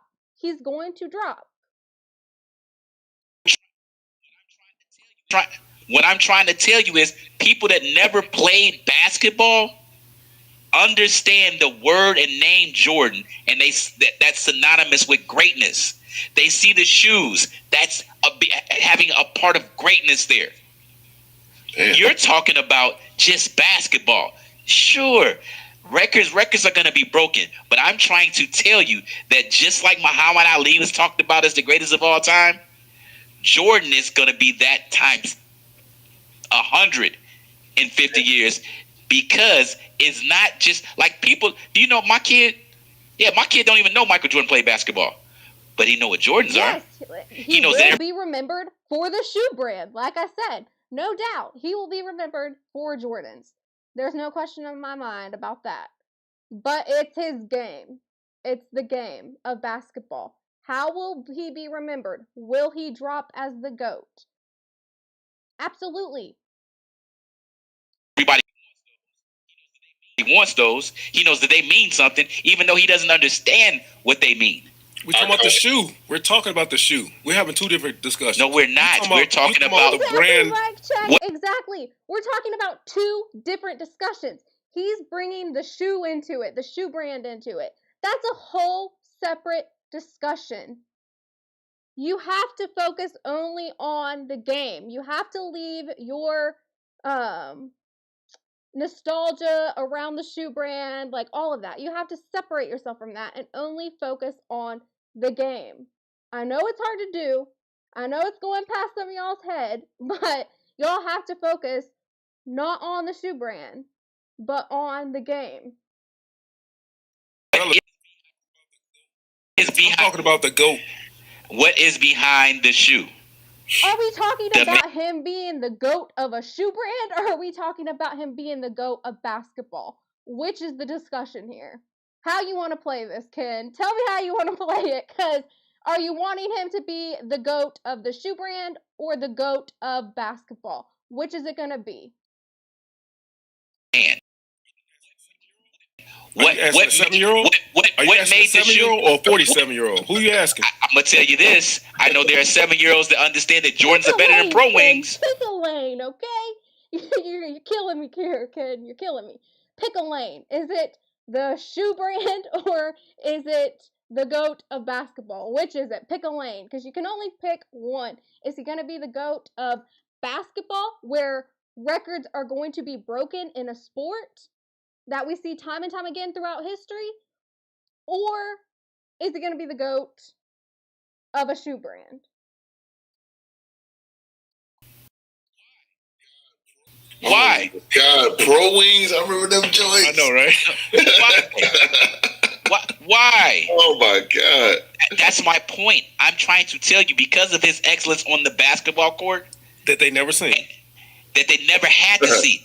They understand that his name and his likeness is synonymous with greatness. They do not see it. And like I've been saying, I'm going to show you proof. I got a kid that I'm going to show y'all. He don't care not a dang thing about MJ stats. Okay, I'm telling you right now. He don't care about the brand of the shoe. Nothing.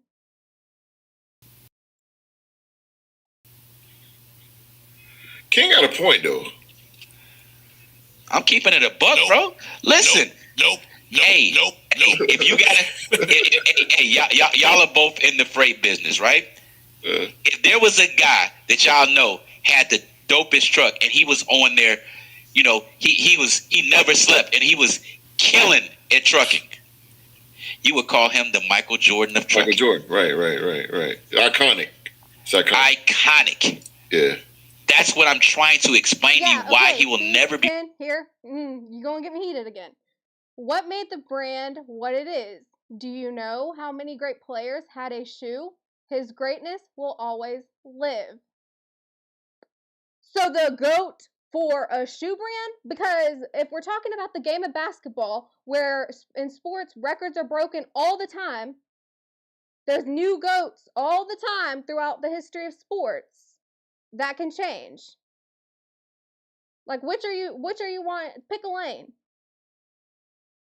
He's not always going to remain great just based off his shoe brand alone. He's not. Now, they will consider him the GOAT of a shoe brand, sure. But when it comes to being the GOAT of a shoe brand and basketball, eventually the basketball part, he's going to drop as the GOAT. It doesn't matter about the shoe brand. They're going to look at the game and see the changes throughout history and how records are broken, and they're going to pick a new GOAT. It's just what happens in sports.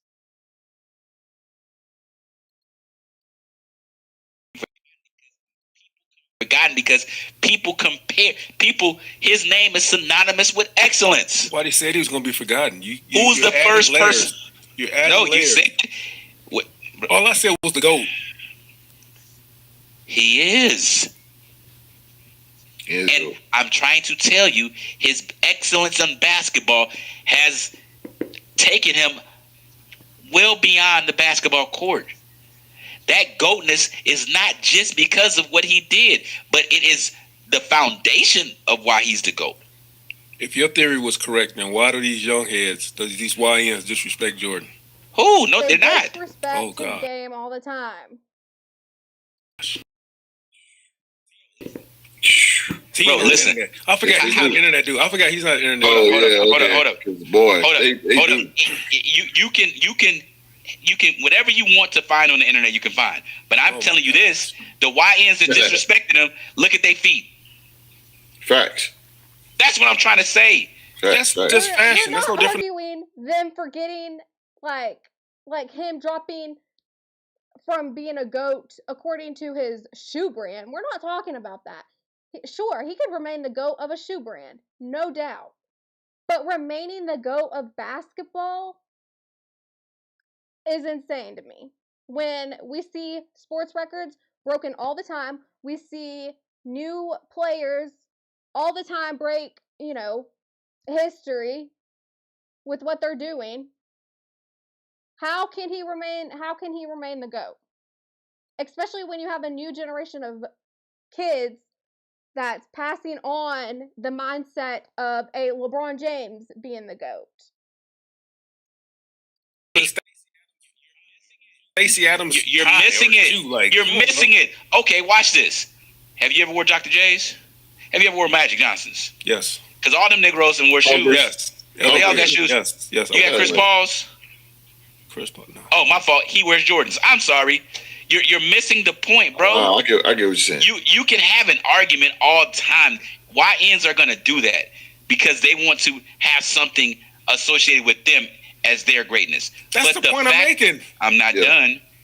When we're dead and gone, I'm not done. When the YNs are representing, they're not gonna be like, "Oh, Jordan." Hey, watch this. Ain't nobody wearing LeBrons. It don't matter. Ooh. That's what I'm trying to tell you. There's a difference. It don't matter. Ain't nobody wearing Eric Wimbianas. Eric Wimbianas. In 50 years, your voice does not matter. But see, that's where you're wrong. Watch this. The man. I mean, it plays a part. I disagree with you, Mailbox Sports. Breaking records does play a part in determining who the GOAT is. It does have an impact on it. And, most people are looking at how long LeBron James has been playing in the NBA. And they consider him the GOAT for that. And that's why they are not looking at MJ. They also make the argument of it took MJ longer to have success than the instant success that LeBron had coming into the NBA. So, there's different things that will make people consider who is the GOAT. And that's why I'm saying, records are meant to be broken. It changes all the time throughout history, and you're always going to have a new GOAT within sports, because that's kind of the narrative that the brand of different sports organizations will push on you. They want to have somebody the face of the sport, whether we agree with it or not. It's just a part of reality with sports history. Dribbled a basketball in 30 years, and his shoes are still synonymous with excellence. Shoes. You keep talking about shoes. I'm talking That's about because of what he did on the. How long did it take him to win an NBA title? Was it like 6 years?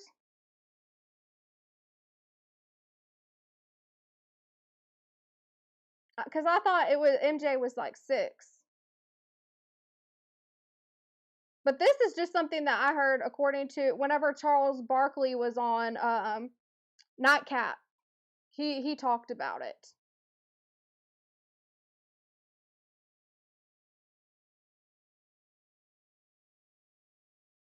Yeah, and I'm not just talking about like, we're not just talking about championships. We're just talking like his stats in general. Like Michael Jordan really struggled coming into the NBA. But, LeBron was already, setting records.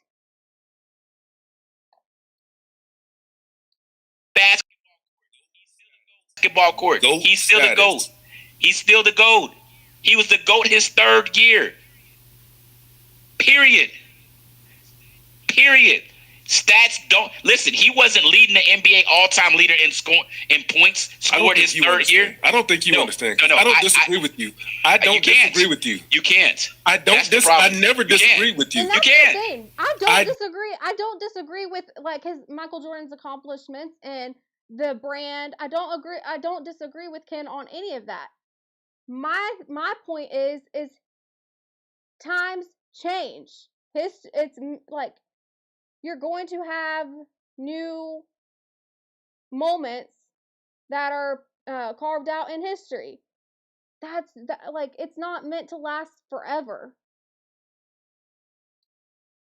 But will he be remembered for his shoe brand? Of course, he'll be the GOAT for the shoe brand. But eventually he will drop as being number 1, the GOAT of the NBA forever. Eventually that will be broken. Don't disagree with you. I know you never disagree with you. That's not the point. That's not the point of the conversation. I got ringside seats here. I said once we die off and our voice no longer matters, there'll be a new voice trying to call LeBron to go, because right now they're trying right now, but they're not. New generation of passing down who they consider is the GOAT. Now I'm not one of them. I'm not passing down like I would not say. I don't agree with LeBron being the GOAT, okay? I'll just go ahead and tell you right now. I believe that MJ is the GOAT. But there is a new generation that stands on LeBron James being the GOAT now. You're out your mind, brother. They're doing that shit now. They're doing it now. They're trying to do it. Listen, bro. Let me explain something to y'all. This is not rocket science. I don't know why he's trying to act like this is, bro. Go ahead, make your point, bro. You're letting this algorithm feed your life. It's not just the algorithm, though. It's just what you see throughout sports history. You see change all the time within sports. It's not meant to last forever. So saying MJ will remain number 1 and will always be the GOAT, sure, that might be true in your eyes or in my eyes. But eventually there will be someone who changes it and who becomes the new GOAT. And like I said, the new generation is passing down LeBron being the GOAT. whole. I got kids, brother. Just like you got kids. I got sons. I got sons just like you got sons. And I get it. And I'm trying ain't got to nothing to do tell with no you, algorithm. the only reason why anybody would say that is just pure conjecture. We're talking about those that know and understand the game now. Because now you're talking about 50 years. Oh, excellence don't die, brother. You keep saying in 50 years. He hasn't played in 30 years, and they still comparing people Bill to Russell. him. Look at Bill Russell. Nobody cares. Will Chamberlain. Nobody cares. Bill Russell has never been regarded as thinking of. Bill Russell at one point in time to that generation was considered the best. He was considered the GOAT until Michael Jordan came along. Then there was a new generation, and we claimed Michael Jordan as the GOAT. So you see it all the time throughout history. greatest. Will Chamberlain has never been regarded. That's not the argument. So we're talking about one of one. No one's talking about his greatness. No one's talking about his greatness. No one's talking about Bill Russell's greatness. We ain't talking about GOAT. Push GOAT to the side. You can't. There's no other way. There's no other way to describe Michael Jeffrey Jordan. Can't. There's no other way. With his middle name. Saying Michael Jeffrey Jordan. There's no other way. Bro, you're talking about mortals. We're talking about the epitome of success on a basketball court. You got to separate that. That's what I'm trying to tell you. If you want to compare the conversation and dialogue to the other 4,000-5,000 players that ever played the league, cool. But there's two that are not even in those conversations. There's a different room for MJ and Kobe. That's different, bro. That's different. Nobody has ever done what he's done the way that he's done it. 8 on the list. Let's shut up. Who had Kobe as number 8? Kobe ain't even top 3.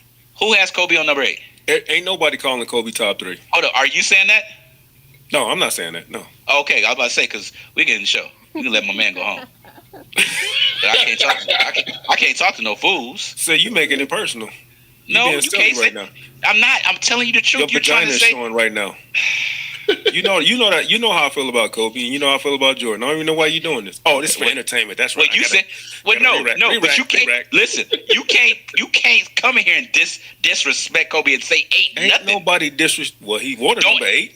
Don't eat. That's all he did. That was 8. Period. That's all I'm saying. You can't. I'm saying Kobe getting disrespected right now in our face. Bro, everybody getting disrespected right now. Thank you. So I made my point. In 50 years, they'll really be getting disrespected. Thank you. That does not change the GOAT conversation. No. Yes, it does. No, it don't. Guess what? Everybody with an asshole got an opinion. Be outnumbered. No, we won't. No, we won't. No, we won't. As long as my 7-year-old's wearing J's, they know what greatness. Again, he's going back to the shoe brand, but he proved Mike's point right there with what he just said. It's gonna live. Keep hope alive. Yeah, that's the old man talk. God, dog it. Sorry about this. R2S. You know, we just listen. I know he gets spirited about Jordan. That's his. It's all good, brother. Hey, this is like being in a live chat. You know, it does get talked about, but they don't consider him the GOAT. They consider, you know, as generations have changed, now they consider MJ the GOAT, which now people are pushing LeBron. Just watching y'all, man. look, he did sit back and get real. Come like, hey, I'm trying to tell you, hey. He popcorn everything. About to get some popcorn and everything, bro. And hey, ready? And action. You a damn fool. You don't think So just to sum it up before we get up out of here, in 50 years, Ken, you say Jordan will still be regarded as the GOAT? Absolutely. In Real 2 Sports, you agree. You say Jordan will still be regarded as the GOAT. Yes, sir. It's not going and I will say Jordan will be regarded as the GOAT in my heart, but I know the majority wins, the majority shapes culture, the majority shapes the narrative, and I don't think Jordan will be regarded as the GOAT. I agree with Mike on that. When the next generation shapes, you know, continues to shape each era, it's going to change. That it's just bound to happen. You know what? I would bet you, but your ass ain't going to be here to pay up. careful, bro. Hey, be careful. Don't write checks you might not be able to sign. You know what? Let me shut up. I hope I'm here to collect on that too. Right. Just saying. Hey, can you edit that? Can you edit that? I don't want somebody in the future We did like. not, in fact, edit that out, and we got you here live. Man, he said he was gonna be it. Yeah. He was talking all that stuff on the podcast. Don't ever dance with the Reaper, brother. Like, hell no. That's a 50-year receipt. God, it is. Hey, it is. I take that back. Edit. You got time for one more? Okay. Oh, okay. All right. So this is mine, man. What do you think, bro? What do you think the NBA is gonna be like in the next? Now, I'm going to 10 get to into 15? the kids that the next generation who truly believe LeBron James is the GOAT over MJ. Regardless of how they feel about the shoe brand, regardless of stats, they are conditioned to believe LeBron is the GOAT. So here we go.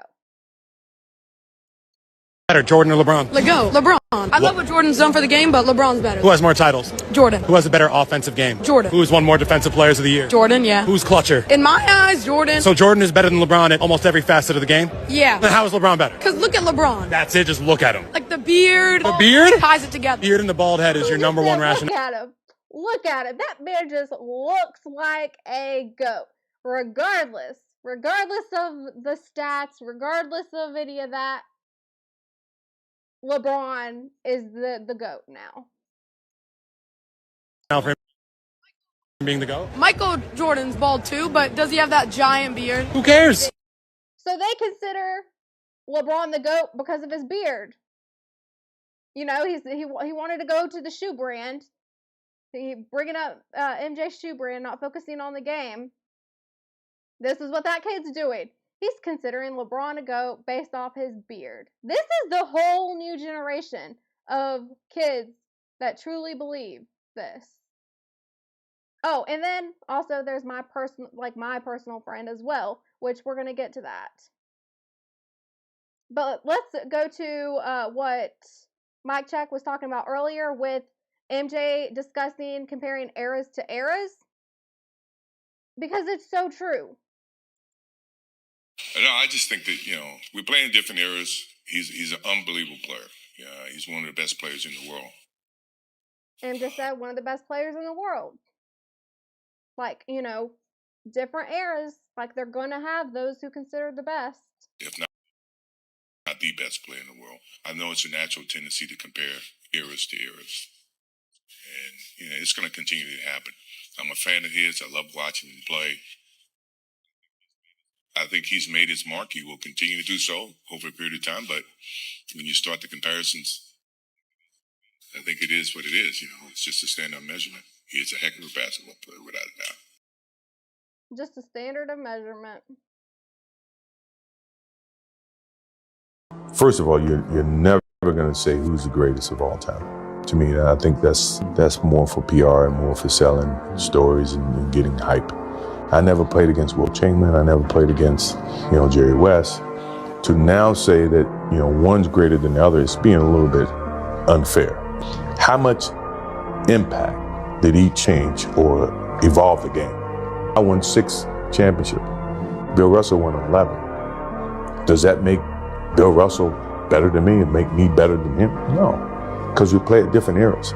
So when you try to equate... Back to what I'm saying is like there's a new generations, new eras who consider someone the GOAT, and many consider LeBron the GOAT of our era, and they no longer see MJ as a GOAT. Like, they respect it, but they don't consider him the GOAT.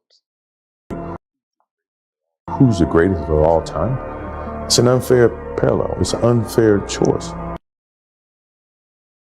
All right, now we're gonna go to my friends Trey and Nick, y'all, and also have a special little clip of whenever I was on their show, and I told them that Ohio State was gonna lose, and they didn't believe me, and I ended up being right. And I'm gonna play that clip later on too. But let's get into Nick, because he is a huge, massive LeBron fan. But LeBron James scores 40,000 points. Obviously, me being the LeBron James fan that I am, I was ecstatic about it. I could care less if they won or lost the game. I don't think that makes him a selfish player because he's happy that he scored 40,000 points and they lost the game. But y'all give me y'all's take.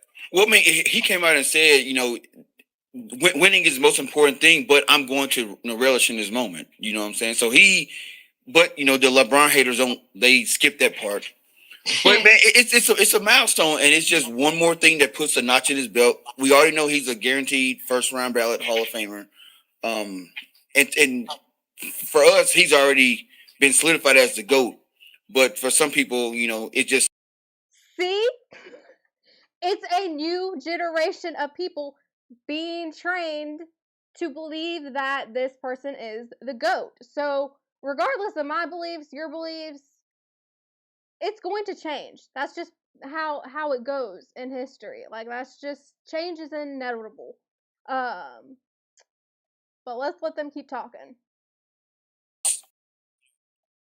It brought some more people back onto that side where, you know what, he is. He doing his thing. Yeah, I used to hate LeBron. Not gonna lie to you. Hey, I used to hate LeBron. You couldn't tell me nothing about LeBron. But I've grown to really, over the years, like as I've gotten older, I've just grown to really love LeBron and like what he stood for as far as like the NBA and things like that. He ain't let nobody tell him nothing. And like you said, even though he's always put the team first, he's kind of always put himself first too. You know what I'm saying? Because let's be honest, when there's no LeBron, who's the next face of the NBA? Exactly. It's a toss-up. So, I mean, that's kind of like, at the end of the day, you can hate him all you want, but he's the face, he's the man you hear about every week, whether you didn't want to hear about him or not. And I promise you, the NBA will find another Michael Jordan. They will find another LeBron James. They will find someone else to be labeled as one of the greatest. That's just what happens. Like every era. And yeah, I think the 40,000 points was pretty cool. I won some money the night that he broke what's the record? The one before this? Oh, the all-time leading scorer. Yeah, the all-time leading scorer. Hey, I won $100 on Prize Picks because he hit that game winning shot. So I will always be a LeBron fan because of that now. Hey, Prize Picks, y'all holler at us. Y'all see that? I be on Prize Picks too. I helped Trey with his Prize Pick. He won some money off of that too, y'all. Man, I'm telling you.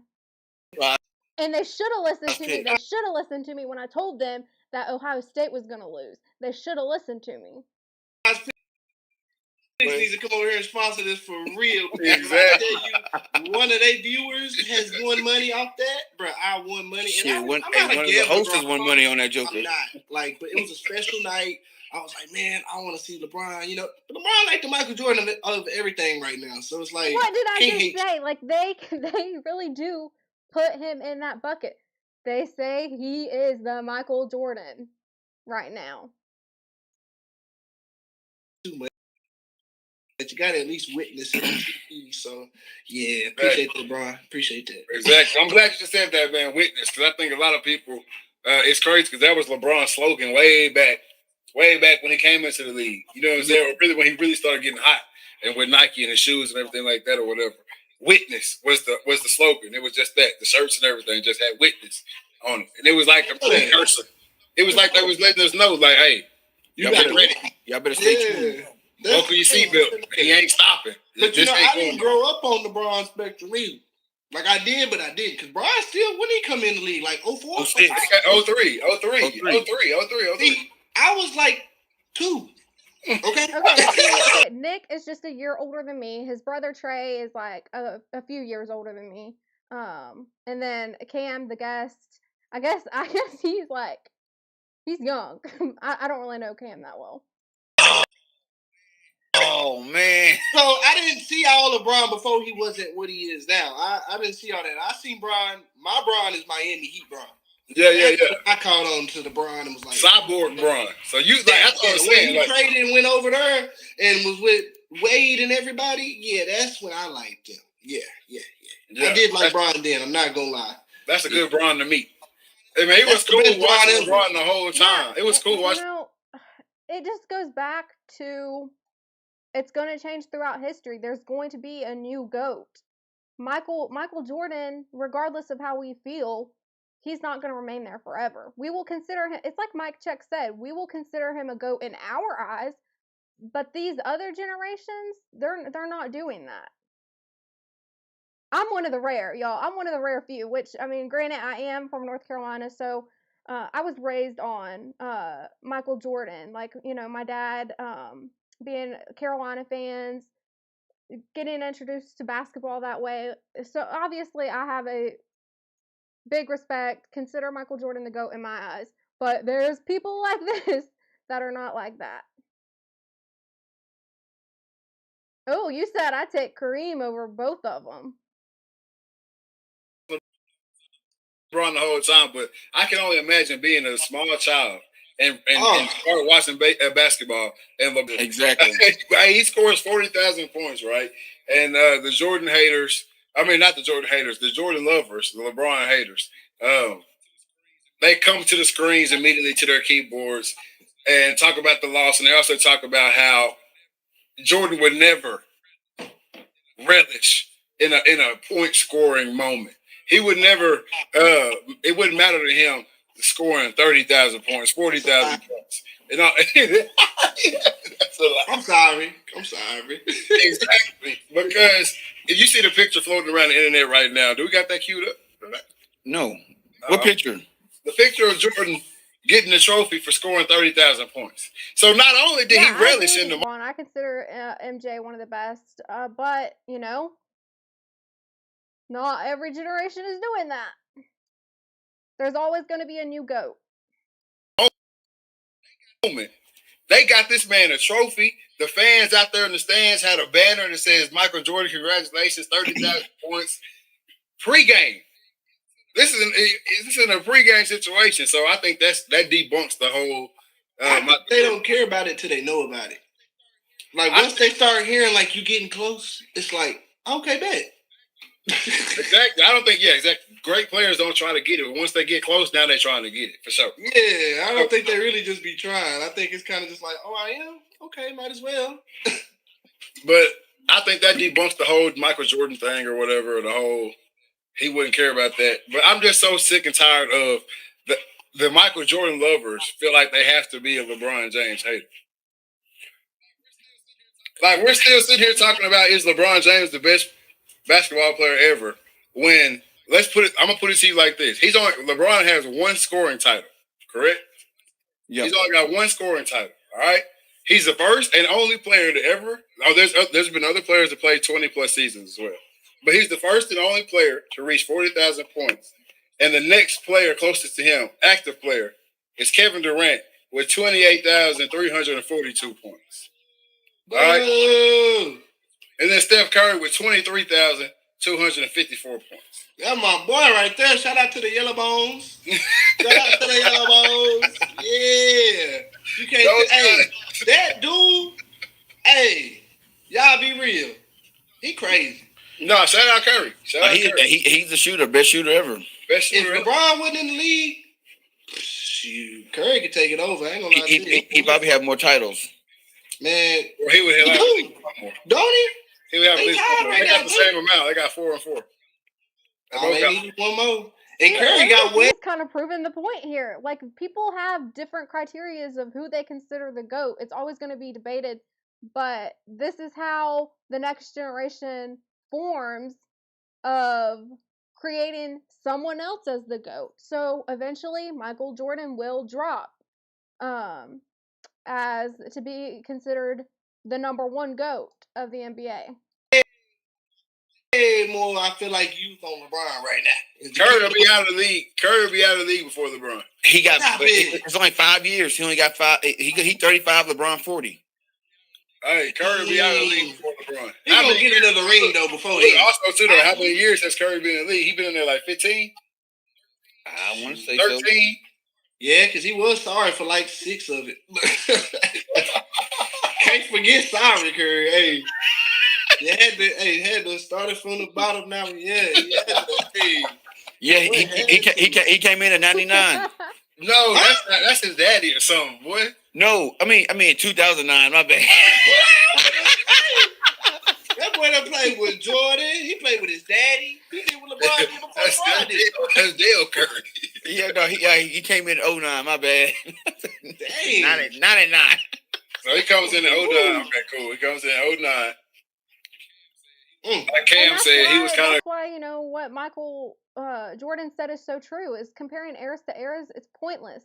Everyone's going to have a different opinion. But I will say, you know, eventually records are meant to be broken. There's going to be a new GOAT. That's just how it goes throughout sports. So to say Michael Jordan would remain the GOAT in 50 years with that much time, that's insane to me. Like, there's like, with new generations of talent, I mean, that's just insane to me.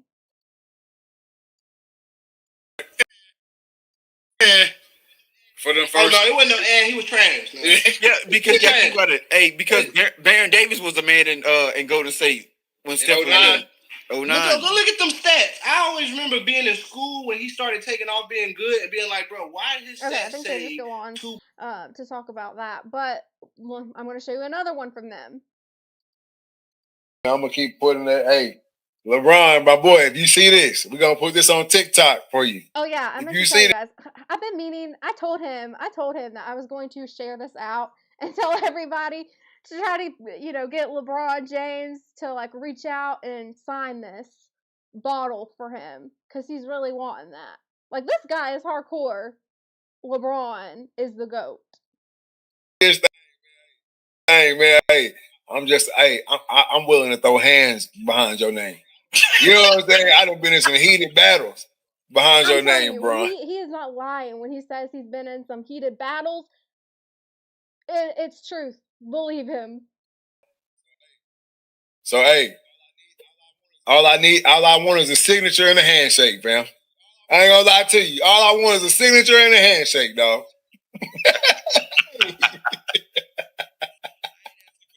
I ain't asking for much. I ain't asking for much, fam. I fly to you, cause all I want is a signature and a handshake on the Henny bottle, fam. That's it. That's all I need. Meet me at LAX. Fly in, shake your hand, sign it, and we turn right back around. Right back around. I don't need nothing else from you. But no, man, lifelong LeBron fan. I've been rocking with you the whole 23. I'm gonna say I've been rocking with you the whole 23, dog. I can contest to that. I can yeah. I spend 10 toes down on any LeBron conversation that's ever been around. I ain't even one of them fans that when the shit get heated, I just be quiet and let them have it. I ain't letting you have it. You're going to have to beat my ass to get me off. Yo, I came close because there was like certain clips where like there was heated debates with Michael Jordan fans from some of their lives that I really wanted to clip up and add, but I couldn't find it, and I didn't want to ask him because I knew if I did, he would be here like going off about who's the GOAT. So train. Hey, Bron, holla at your boy. Holla at your boy, Bron.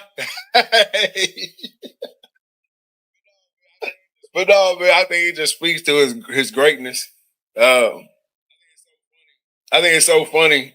And speaking of marketing, his whole shit called Witness. Yeah, you know what I'm saying? Like, hey, hell yeah, I'm holding that Henny like a trophy. Oh yeah, I commented on it. I was like, you are holding that like it's a trophy. Yeah. But no, it's called Witness. You know, one of his lines. And we still witnessing this shit, man. We're still witnessing this shit. I mean, they getting beat by 10. But you never know.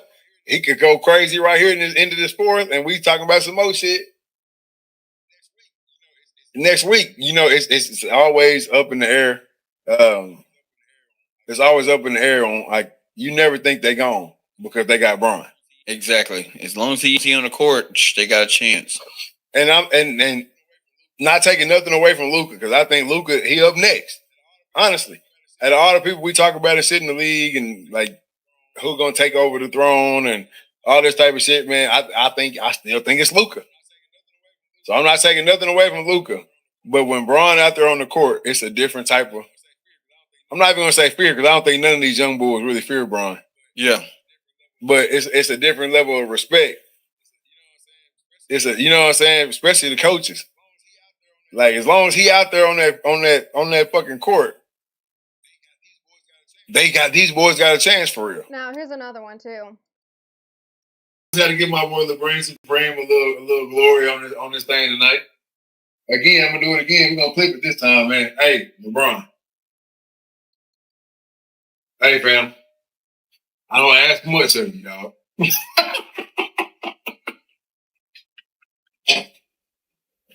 I don't ask much of you, dog, man. But look, I'm a real fan, bro.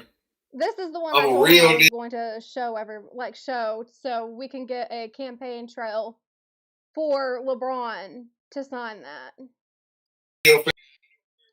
I ain't no fair weather fan. You play bad, I'm still riding. But you really don't play bad that much. When you play bad, I'm still riding. I'm still out here defending your name, bro. All I want is the handshake and the signature. Gary Brown, good to see you. Y'all go subscribe to his channel. He has great motivational words and very wise, very wise. I love to hear his motivational talks.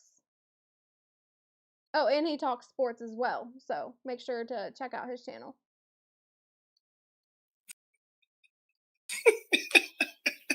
All I want is the handshake and the signature, bro. That's it.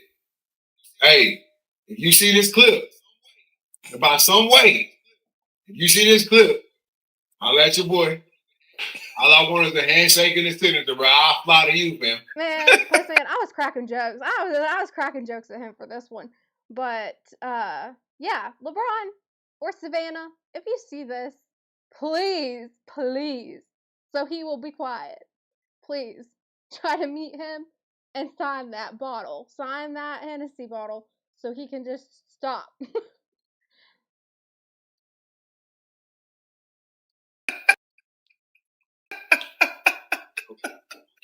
Hey, I'm just coming to you as a real fan. I'm just coming to you as a real fan, bro. It gets it a handshake and a signature. That's all I need. A handshake and a signature, bro. If you want to come on the show too, you said we good with that. Bye.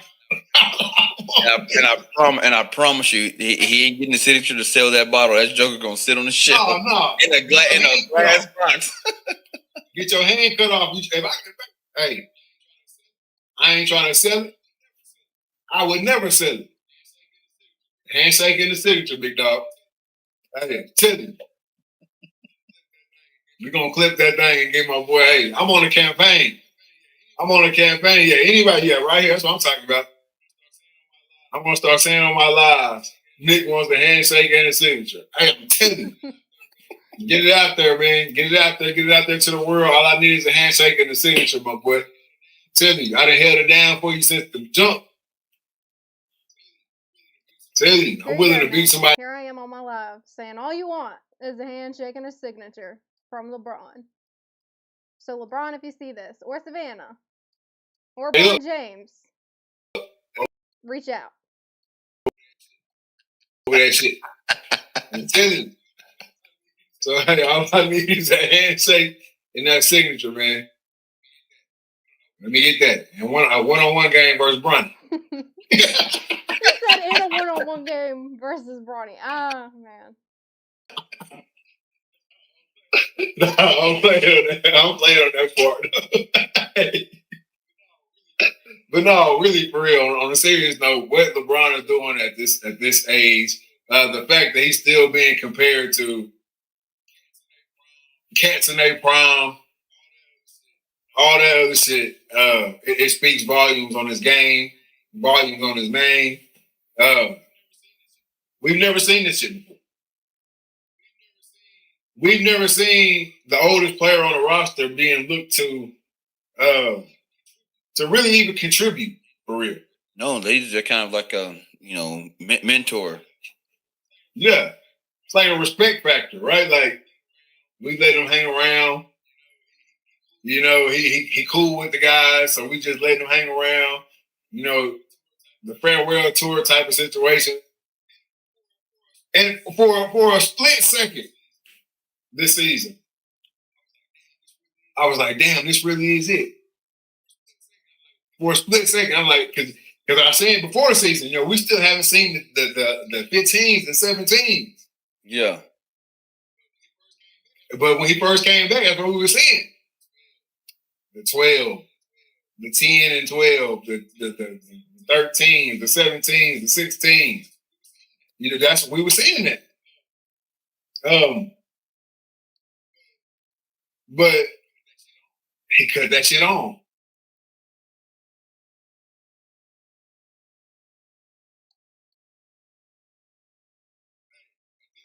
Hey, at this point, the way you hold it down for LeBron, I think you deserve that handshake and signature. I know I do.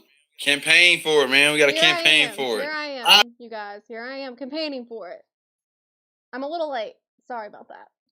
I know I deserve it, man. I know I deserve that handshake and that signature from my boy. Right. I've seen some throwdown arguments. Come on, bro. Lost voice. Hey, lost friends. He's not lying. He's really lost people over his thoughts on LeBron, like being the GOAT. I don't play about that LeBron shit. I really don't. So, hey, shout out to LeBron. Shout out to all you doing right now, my boy. Hey, keep rocking. I hope Austin Reeves can get healthy and bring it on back, and we can get this train really, really rolling and slide into the playoffs. I don't expect much. You know what I'm saying? But I do want at least a series win out the playoff run. And hey, we can call it a day, man. Shit, we can link up, man, get the handshake, the signature off. We can do it all. I'll wait till the off season. I don't need to fuck up the game. You know what I'm saying? We can wait till the off season. Shit, fly to LAX, handshake, signature, get right back on the plane. Y'all go subscribe. They be dropping some news, like breaking news in sports, going live, talking sports. So y'all make sure to subscribe to Sports Chat. Come on, I'm with that. I'm with that. But no, I love the way he's playing right now. I love all the hatred that's coming from it. I love all the naysayers, as they call them. Because that's a LeBron fan love to hate shit. I don't care. I love it. I like walking into a room full of Kobe and Jordan fans and standing on that LeBron shit. See, like this is just how it goes. Like this is how history changes of who is considered the GOAT. That's why in 50 years, you're not probably going to see Michael Jordan regarded as the GOAT because sports history is meant to change. There's always going to be a new GOAT in each era.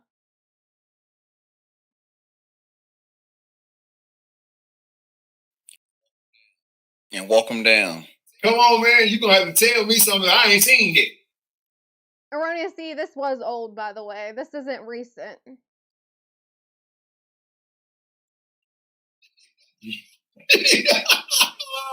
Hey, real talk. Hold on. I don't even know what I said. Let me see what they're laughing at. Oh, they'll read it. They'll read it. I don't even know what I said. They'll read it, though.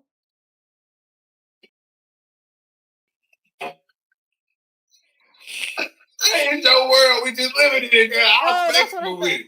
Okay, I said, look at Nick being flexible. He was willing to just offer to meet him, fly out to LA and meet him just to get a signature, and then fly back. Thank you, Agree to Disagree. Thank you for subbing to Sports Chat, and thank you, Pooh Man, for dropping the link. I appreciate that. Thank you, guys. Love to see us supporting other creators. All season, bro. But no, man. Shout out to LeBron Supreme, man, the true GOAT. The true goat. The fact that the true goat. you even still being compared to cats in their prime, let me know everything I need to really know. Exactly. On that situation, man. Hey, shout out to Luka as well. Shout out to Luka as well, because Luka doing his thing, 30-something a night. Oh, thank you, Erroneous C. Thank you for subbing to Sports Chat. I appreciate you guys for doing that. Love to see the support in the Touchdown Tribe community. Thank you. This what you've been waiting on. That's it. This really what you've been waiting on, bro. Somebody that's gonna bop that 30 a night. You having to do a little bit extra right now, I know, because Austin Reeves out the way. He coming back. True goat. Yeah, like he truly believes that.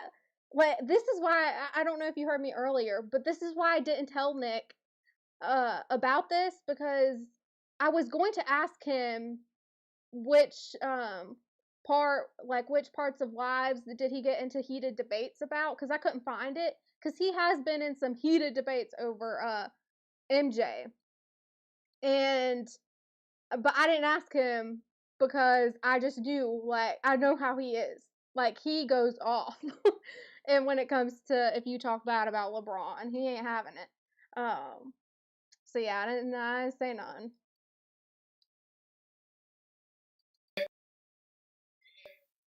But hey, if you do see this too, LeBron, all that Gabe Vincent and all that good shit, hey, tell them boys sit down, man. Tell them boys sit down. We got this. That shit, they ain't taking up minutes. They really need to be letting Bronny play. Telling you. If y'all give Bronny 27 minutes, bro, he gonna score more than 2. Now this like I said, this was a few months old, but 30 a night in today's NBA is 25. Oh yeah, 10 years ago. Appreciate those that are subscribing. Thank you for the kind gestures. Yeah, shout out to them. Shout out to everyone that subscribed to Sports Chat. I'm glad to see you growing, Sports Chat. Okay, so I did tell y'all that whenever I was on Nick and Trey's podcast, that I told them Ohio State was going to lose. They weren't going to make it to a national championship in football, and they didn't. They weren't having it. They weren't having it, and I ended up being right. So we're gonna go watch that. A little recap of that moment. Oh, and for those of you who don't know, if I didn't say it before, they both played college football before as well.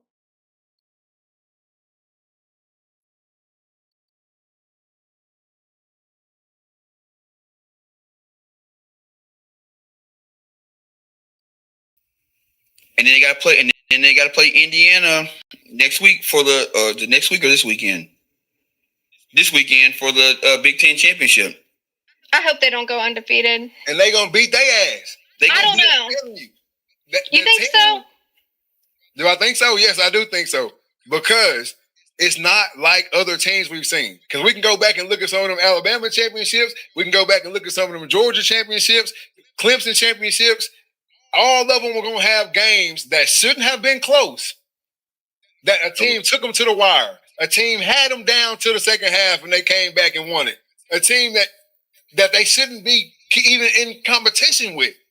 I love to talk about team schedules when it comes to who's good and who's not, because obviously everybody doesn't get to play each other. So we have to revert to something to look at. I'm fine with you playing a week. You know, who have they played? I was talking about who has Ohio State played that's really challenged them. And yeah, I'm just glad I ended up being right. Schedule if you blowing the doors off of everybody you play. Yep. Here's my thing. Go ahead. Here's my thing with that. And this is something like I've heard plenty of coaches talk about. When you have a schedule like that does not challenge you, the issue then becomes you get to a really difficult team that you underestimate, and this could be Indiana or it could be in a national championship game. Ohio State stood a really good chance of just being complacent. And because they didn't have a challenging schedule, I think it really showed.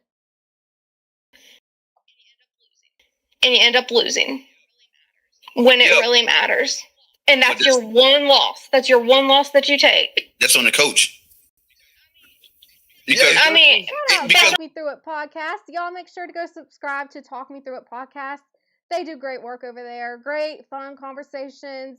And they also, at the end of their show, this is one of my favorites. They'll, if anyone wants to submit an anonymous email to them for advice, they do that, and then they'll give some feedback at the end of the show. So I really like that. So make sure you guys subscribe to Talk Me Through It podcast. Sometimes it's the players. Like you can't just all blame it on the coach. Yeah. So I really, really thought that Ohio State was going to lose because I thought they were going to be complacent. The schedule wasn't challenging. It just didn't seem like a good picture for them, and I ended up being right. So here's part 2 of that. You see teams take a loss early. Like, I mean, this has happened with Bama before. We've seen it before, where Bama has taken a loss early, and then they come out and win a national championship. Shout out to Ohio State. Thank you for subscribing. They only chance to lose this season, in my eyes, was that very first game against Texas. Every other game been a blowout. So that very first game against Texas, if Ohio State was a so-so team, like they weren't as good as everybody thinks, or not everybody, I guess, but if they weren't as good as I think they are, they find a way to lose that Texas game. Yeah, I'm not saying Ohio State's not good. I'm just saying they're the best team in the country. Listen, I ain't saying that now. I don't care if they put them at number 1. I don't care about all that. Okay, I ain't saying all that. The numbers say different. Everything says different. Everything says different except. When I say numbers lie, I'm referring to what they're ranked, what teams are ranked. Numbers can be deceiving with that. Just because they're ranked number 1 doesn't mean that they're going to remain number 1. Similar to the little GOAT conversation we had. Just because we consider MJ the GOAT doesn't mean he's going to remain number 1 forever. Bias and haterism. Drink Propel, not Haterade. Nick really told me to drink Propel, not Haterade.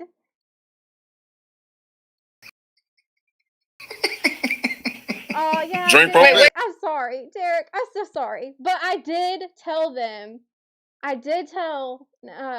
Nick and Trey, I said, Ohio State's not going to win the championship. They're not going to move forward. And they didn't believe me, and I ended up being right. So I'm sorry for that in a way. But I'm glad I was right. At least I was right. Did you say drink what? Propel, Drink not Propel. Haterade. Not Haterade. Man, I do like me some Propel. That's like my favorite. If I had to pick one, I'm not picking Gatorade. Too salty for me. Ohio State has done nothing but show us that they're the best team in the country this whole season. And for that, I got to ride with them. I don't know. They haven't showed us anything else. I mean, I love to see a team come in, handle their business. I hate an underdog story, first of all. Let's get that out there. I really do hate underdogs, which I don't like. I think we should respect underdogs. It's encouraging for the next generation. Team to come in and handle their shit. I don't want to see no underdog. I don't want to see no little Timmy who could. I don't want to see none of that shit. Man, what you saying? Like, come on. I don't know about that. If you watch our show during during March Madness, bro, I can't stand when the underdog win. He get the win and he get that 2-3 games and he get deep into the tournament. Wow, and then okay, so this was like 2025. So this was last March. Crazy to think about. against a Florida Oh wait, no. This Kentucky was a few months ago, but they were talking about. Never mind. I was off. or Duke, and they get 80 put on their ass. I love that shit. Yeah, I remember you guys talking about this before. Like, I think about, like, the time, Georgia with Stetson. Juice Drops Entertainment. What's up, Jay Walker? Good to see you. Y'all, make sure if you are not subscribed to Juice Drops that you do subscribe to her. Bennett, like, it's not an underdog. Bennett. It's not an underdog. No, they were considered an underdog. But, like, nobody expected Stetson Bennett to do what he did. Guess what? You could take Stetson Bennett out and put my ass at quarterback at Georgia that year, and I would have went out there and threw some. Trey was crazy for that one. I don't think that he was going to do all that. Okay, like I think Trey was talking out of pocket for that one. Now, like I said before, Nick, they both played college football. They're both brothers, so Nick and Trey, they do have experience in football, but that did not matter because I ended up being right. All I had to do was get it to the cat, and they do the rest. I'm good. Look. And where's Stetson Bennett at now? Ohio State is doing what every little Timmy need to learn. He said little You out here with the big dogs now. Yeah, Grambling, y'all want to put us on the schedule? Think y'all finna get some Marshall shit or some Appalachian State shit? 70 on your ass. Texas, hey, you lucky you stayed around. 14-7, cool. Oregon, I want you. Penn State, I want you leaving this game knowing that damn they was better than us. Yep. I'm telling y'all, I'm gonna be petty. I was kind of petty last year too. I can't even remember who won the.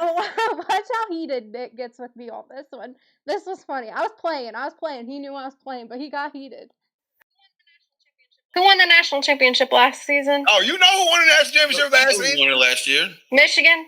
Ohio State. Okay. I'm playing. You know who won the national championship? And I'm playing. Okay, but anyways, I'm like I didn't even watch it because it's like to me the national championship now to me is watching the SEC championship. But it wasn't. It was the Big Ten championship. And another thing, they hate the SEC. They really despise the SEC. I do have an idea as to why, but they really cannot stand the SEC. But, so, whenever Indiana and Ohio State played, I predicted Ohio State was going to lose. And guess what ended up happening? I meant to say something about this before anybody even got on and said this, because I gotta eat crow. I gotta eat crow this week, man. Chelsea Lynn says, I'm glad I was right about Ohio. And yeah, I gotta eat crow on this week, man. We freaking Ohio State couldn't get the job done. Shit, no. Their cameras were freezing, by the way, in this, y'all. But they do get it back together in a second. And bro, some part of me just say they dropped their game on purpose. Look at Trey coming with an excuse, saying they dropped the game on purpose. I'm not gonna say they dropped the game on purpose, but I did watch the game, and I will say this was a shortened playbook style of coaching. This was I don't want to say timid, but it ain't what it's been. It wasn't aggressive. It was almost like. And I told them that would happen. Whenever I was on the show, I told them, I said, who have they played that challenges them in their schedule? They hadn't played nobody that challenged them. And whenever it came time for Indiana, I believe they were complacent. They didn't have teams that challenged them. And facing Indiana, obviously, we all know how that ended up happening. But I ended up being right. Chelsea, my bad. I was talking about the football team. Wait, are you talking about Ohio State football? I know you're an Ohio State fan, so it's okay. But I'm sorry that I ended up being right about that in a way. You know I don't like Ohio State. I really don't like Ohio State. And I'm glad that they ended up losing. I'm not going to lie. I'm a little bit glad that they lost. And I'm very glad that I was right. So yeah, there's that. Let's see. I am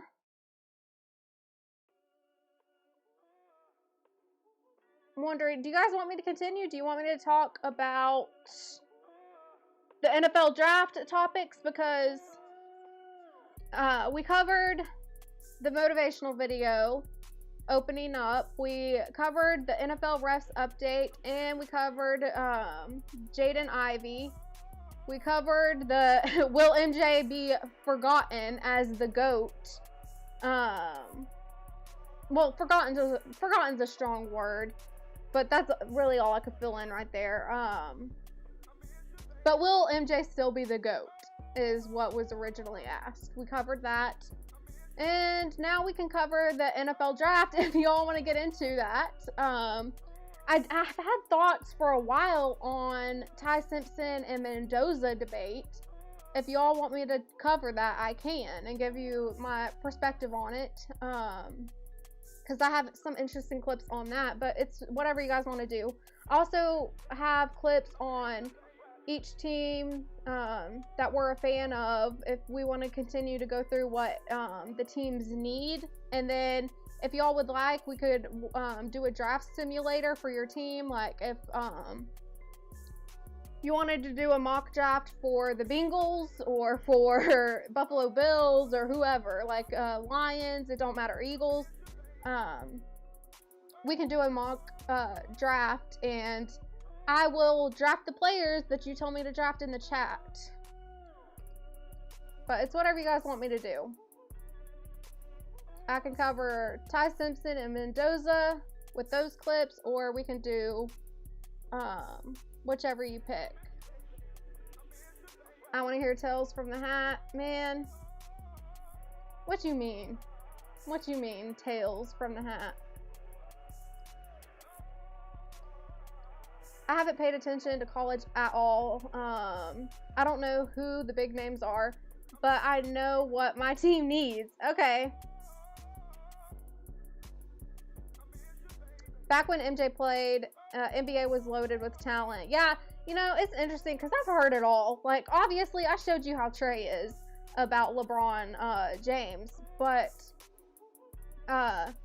like he has different arguments. His argument is like the game is different. It's more challenging. I think has been some of his comments in the past, but I don't see it that way. Like, it's definitely not as aggressive. Oh, I know what he said. He said it was more slow paced or something like that. Mock draft for your team. Okay, do you guys want to see a mock draft for Derek's team, which is the Bengals? Yeah, the NBA, like, I mean, there's a reason why the ratings aren't the same. MJ will always be the GOAT just because of the Jordan brand. No other player will have that deal. Yeah, see, this is where you have to separate the brand. This is what me and Mike Check were saying, like, agree to disagree, aka Mike Check. This is what we were talking about. You have to separate the brand. We're only focusing on the game. So if you only focus on the game, eventually records are going to be broken. There's going to be someone who's regarded as the new GOAT. They're always pushing someone to be the new GOAT of the sport. And for this next generation, they've really pushed LeBron James. And this is why you're seeing so many millennials, Gen Zers, and so on say that LeBron is a GOAT. But there's always going to be a debate about it. And we're all going to have different opinions. It's just, I don't think Michael Jordan will remain the #1 GOAT in 50 years. That's a lot of time. That's a lot of time to pass by, to have new talent come in, new changes, like new marks in history. I don't see how that could happen, because we know how time works. We know how time passes. We know things are meant to change. things are not meant to remain the same. That's just not how it works throughout history. Nothing remains the same forever. There's always going to be change. You know, MJ had more rebounds than a lot of... I love MJ. Y'all know I'm not one of those millennials that says LeBron's the GOAT. I'm not doing that. I'm from North Carolina, raised in North Carolina, live in North Carolina, so I'm very big on Michael Jordan being the GOAT. But I know, like I showed you, like there's a lot of people that will always consider LeBron James or someone else to be the GOAT. What is up, 3 a.m.? Y'all make sure to subscribe to 3 a.m. I believe he's going live tonight. Is it tonight or... Yeah, tonight's Tuesday. So he'll be live tonight. Make sure you subscribe to him, support his channel. Y'all have been doing such a great job in the chat, just subbing to each other, and I really love to see that. I mean, that's very encouraging to see other channels grow and us support each other. And y'all know G Honda as well. He has a channel. Even though I don't always agree with him, and he's a little bit mean to me, and Derek's had to come to my defense, anti-pro and A-team. You know, y'all can go subscribe to G Honda. You can't separate the brand from Jordan. It's his name. Like Mike Jones. Yeah, well, we're talking about his game. We're not talking about the shoe brand. He could remain the GOAT of the shoe brand forever. Like that, there's no doubt the shoe brand will live on. But if you focus on his game, that can't remain number one forever. Eventually, he will drop. Like I kept saying, records are meant to be broken. Time passes by and things change. That's just how life works. Things are meant to change. Change is inevitable. We're always going to experience change throughout life. So to say that Michael Jordan will remain the GOAT in 50 years, that's a big gamble. That's a big bet. Because we know how things change. So I mean, to say that, I don't believe he will. Now, will his brand live on? I truly believe the brand will always be number one. But even that's subject to change, right? Like, who knows what could happen? But I'm assuming that the Jordan brand itself will live on. And it will be regarded as the GOAT of shoe brands. But as far as the basketball part of it goes, he will drop. There will be a new generation that does not consider him the GOAT.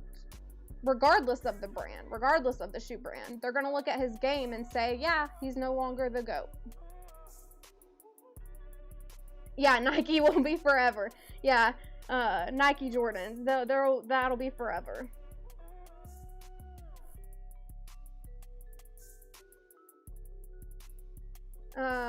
Erroneous C, exactly, and Gen Z and Gen Alpha also shares your sentiments. Let's see, what did he say?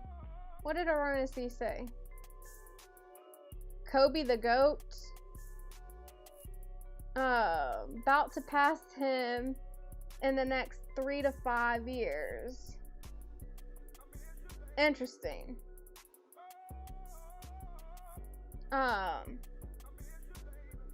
Don't put people's initials. I mean, unless it's like, NBA, I need a little bit more. I mean, unless you're saying MJ or LeBron, I can make out that. Or, some Celtics players, or, but yeah, don't put too many initials when it comes to NBA players, because I might not figure it out. Alright, my bad, y'all. I got a little sidetracked. So, are we doing the draft simulator?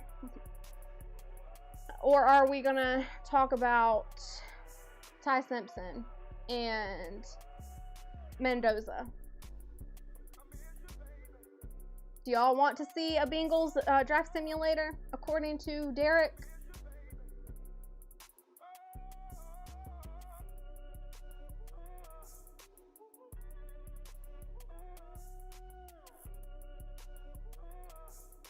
How do you determine who's the GOAT? Only by championships. I mean, I think it's like I said earlier, people have different criterias of who they consider the GOAT. Like, they'll look at different stats and then just label somebody the GOAT. And then you had that one kid, like I showed earlier, who just said that LeBron James was the GOAT based off his beard. Regardless of Michael Jordan's stats, he was for sure standing on LeBron being the GOAT. Okay. AKA SGA, AKA the best player. Okay. Now, how do you say that? Is it Shay, Shy? Butter. I'm not too familiar. Did I watch this?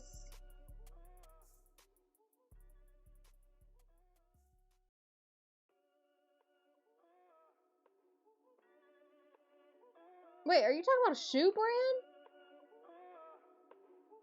Oh, wait, no, okay. It popped up the shoe brand.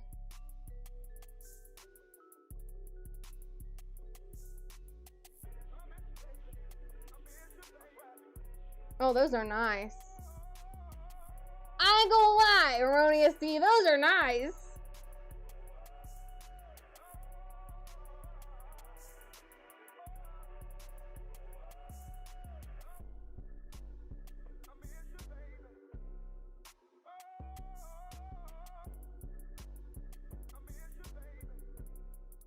Wow, those are nice. I'm looking at the shoe brand now. So you consider the Oklahoma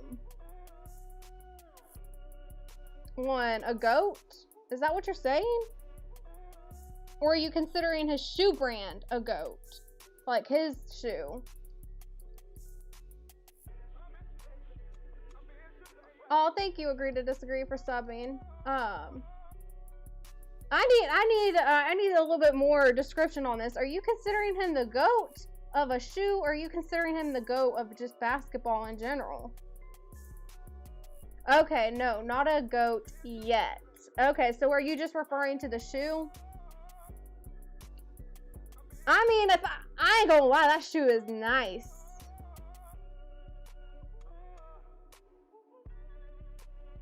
I like that goldish butter look. That's a nice shoe.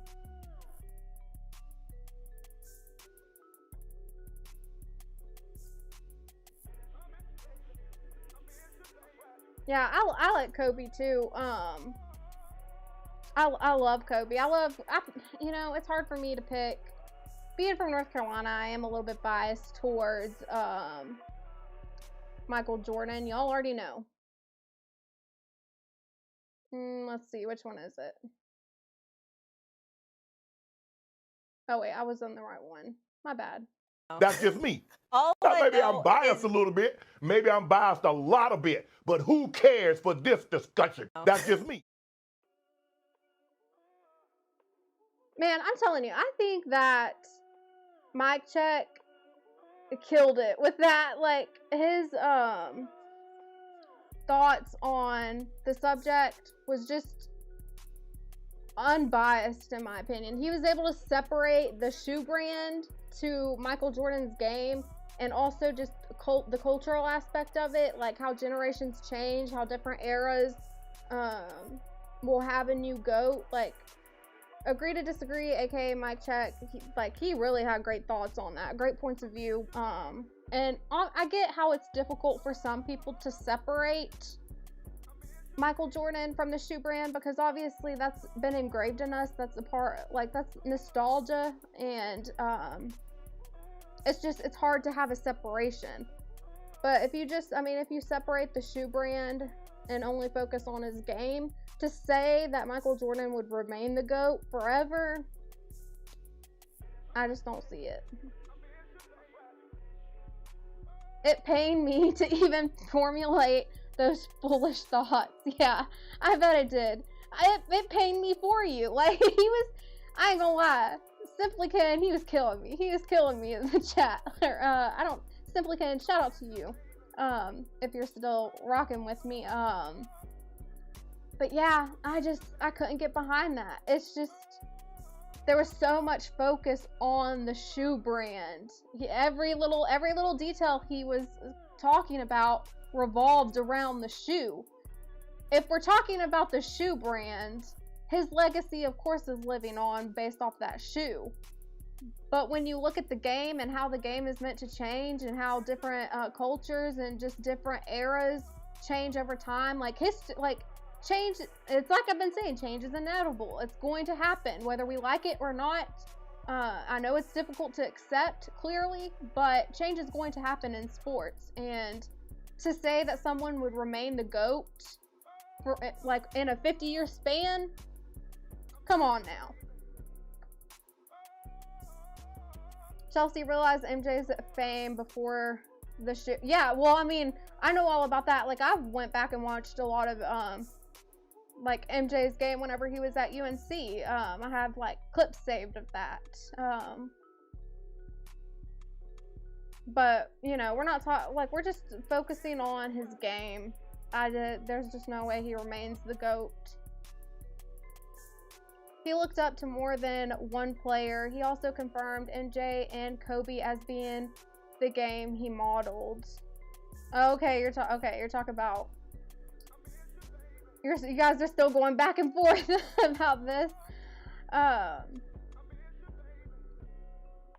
What's up, Highway 20? Let me play your drop.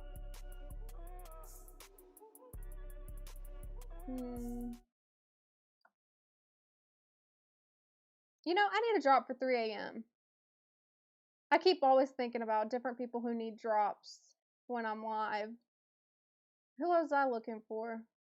Oh yeah, Highway 20. Where is yours? There we go.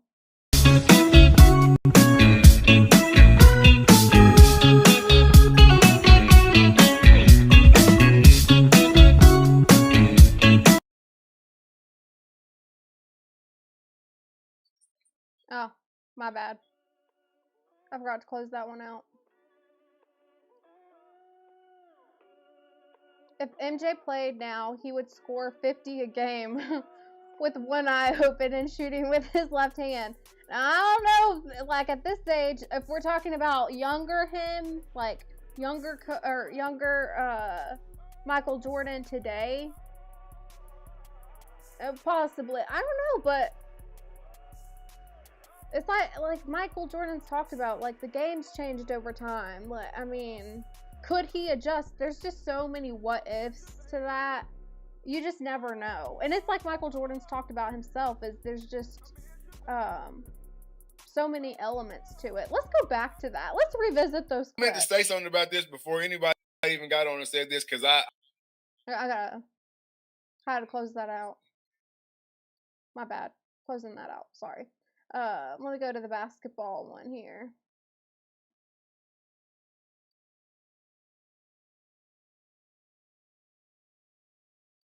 No, I just think that, you know, we're playing different eras. He's an unbelievable player. Yeah, he's one of the best players in the world, if not the best player in the world. I know it's a natural tendency to compare eras to eras. And, you know, it's going to continue to happen. I'm a fan of his. I love watching him play. That's what I've been saying. It's going to continue to happen. There's always going to be change. There's always going to be somebody that's the next GOAT. Regardless of how we feel, regardless of who we think is the GOAT, there's always going to be new generations that name somebody a GOAT, that name somebody the best. I think he's made his mark. He will continue to do so over a period of time. But when you start the comparisons, I think it is what it is. You know, it's just a stand-up measurement. He is a heck of a basketball player, without a doubt. First of all, you're never going to say who's the greatest of all time. To me, I think that's more for PR and more for selling stories and getting hype. I never played against Wilt Chamberlain. I never played against, Jerry West. To now say that, one's greater than the other is being a little bit unfair. How much impact did he change or evolve the game? I won 6 championships. Bill Russell won 11. Does that make Bill Russell better than me and make me better than him? No, because we play at different eras.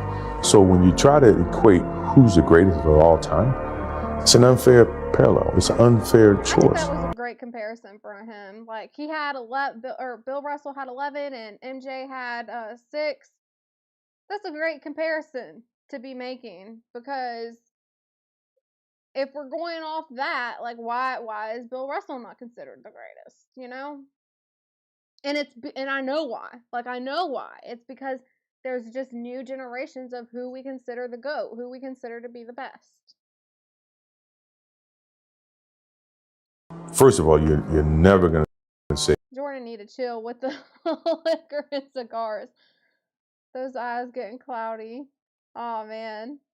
Don't talk bad about MJ now. Like, I love MJ. I love seeing him win in NASCAR. I've thought about talking about that, y'all. Would you guys like me to discuss some NASCAR topics? Because I am into that, and I can get into MJ's impact in NASCAR right now.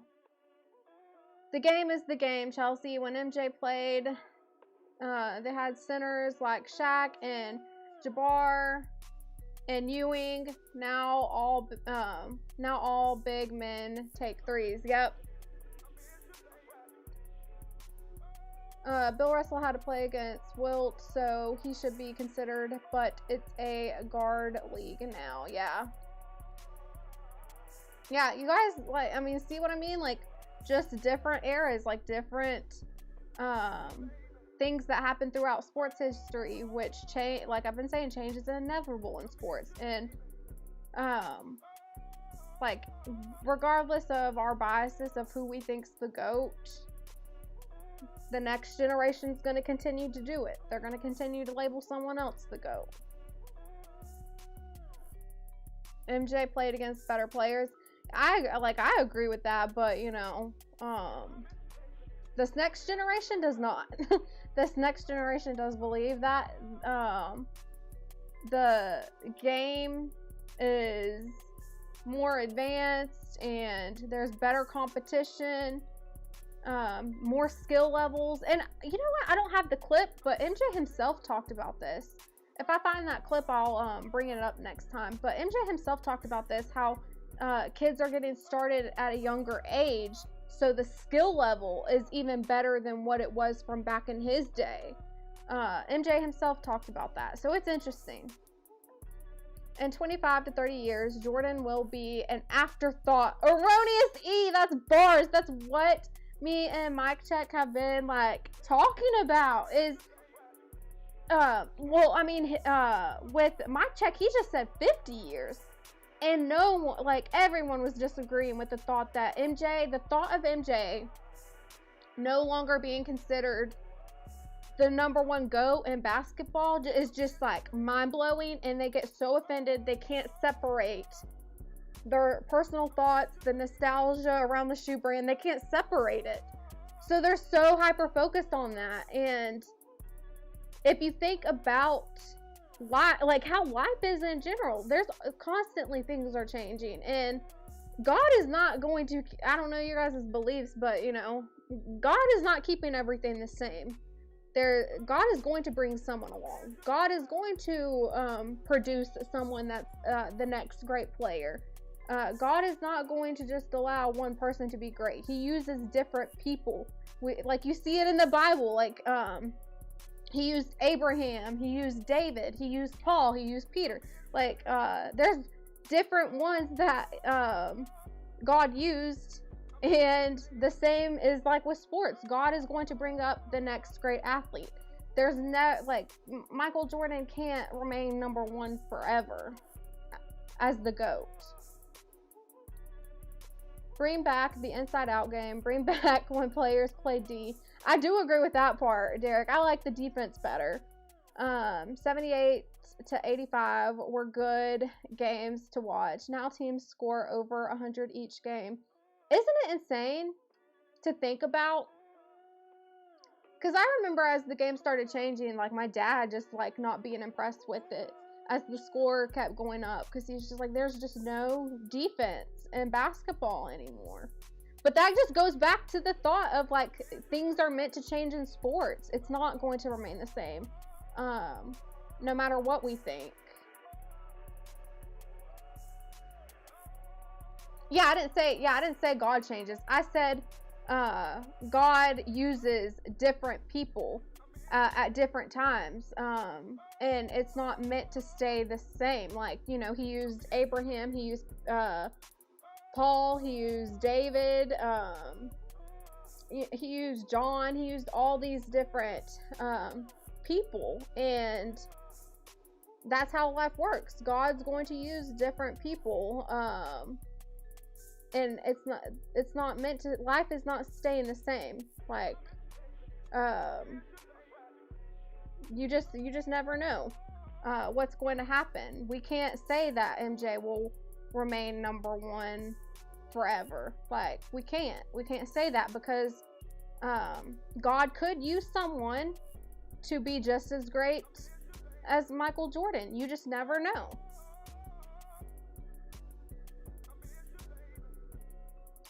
And we should want that. You know, it's kind of unfortunate in a way.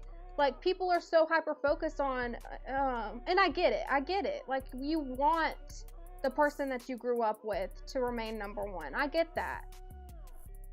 But it's unfortunate that we can't encourage the next generation to have, you know, the next great player, the next great GOAT. Like, we should be encouraging that. We should want to see records be broken, because whether we like it or not, records are getting broken. It's unfortunate that people discourage that.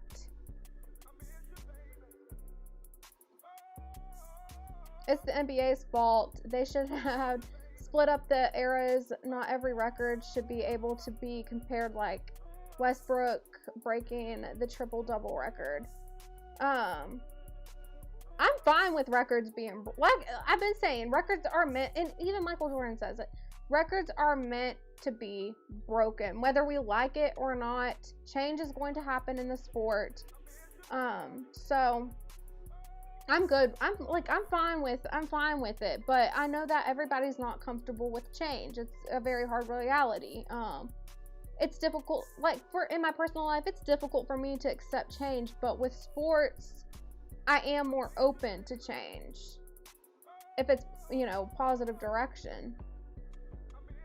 Who do you think will be the superstar coming out of this year's draft? Like, are you talking about for college football? Or are you I'm assuming you're talking about college football.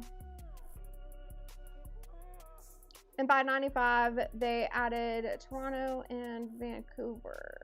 Oh, okay, let me see. People forget Jordan's run of prominence started.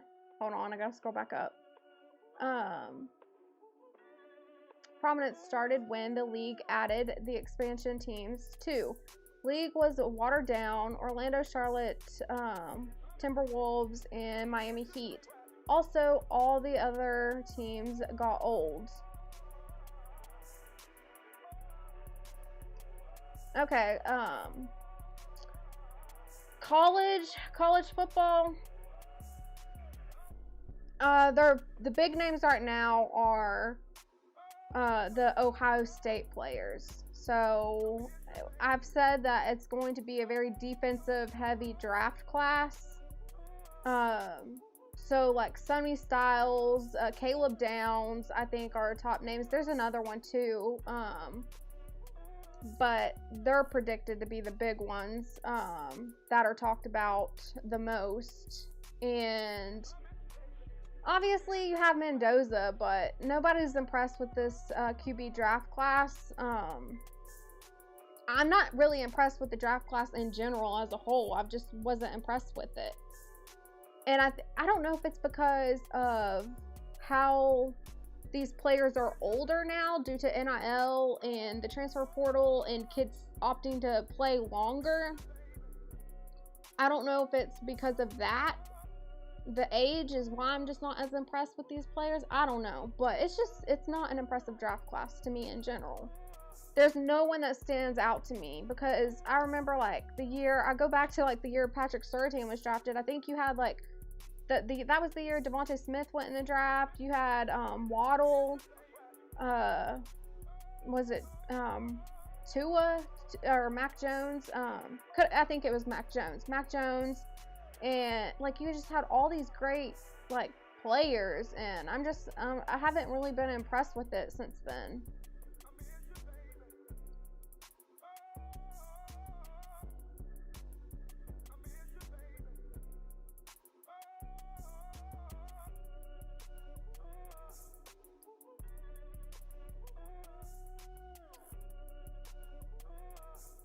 All right.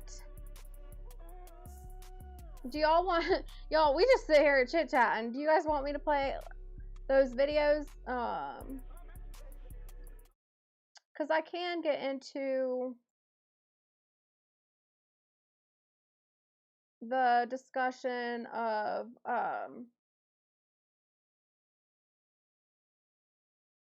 some of the college players like Mendoza and Ty Simpson. Because you know Dan Orlowski, he sparked up a big debate with that.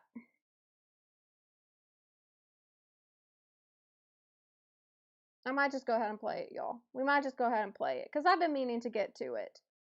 So let's just go ahead and break this down. Because I know it sparked some debate with Pat McAfee and Dan Orlowski as well. Which one is this? Oh, this is about Ty Simpson.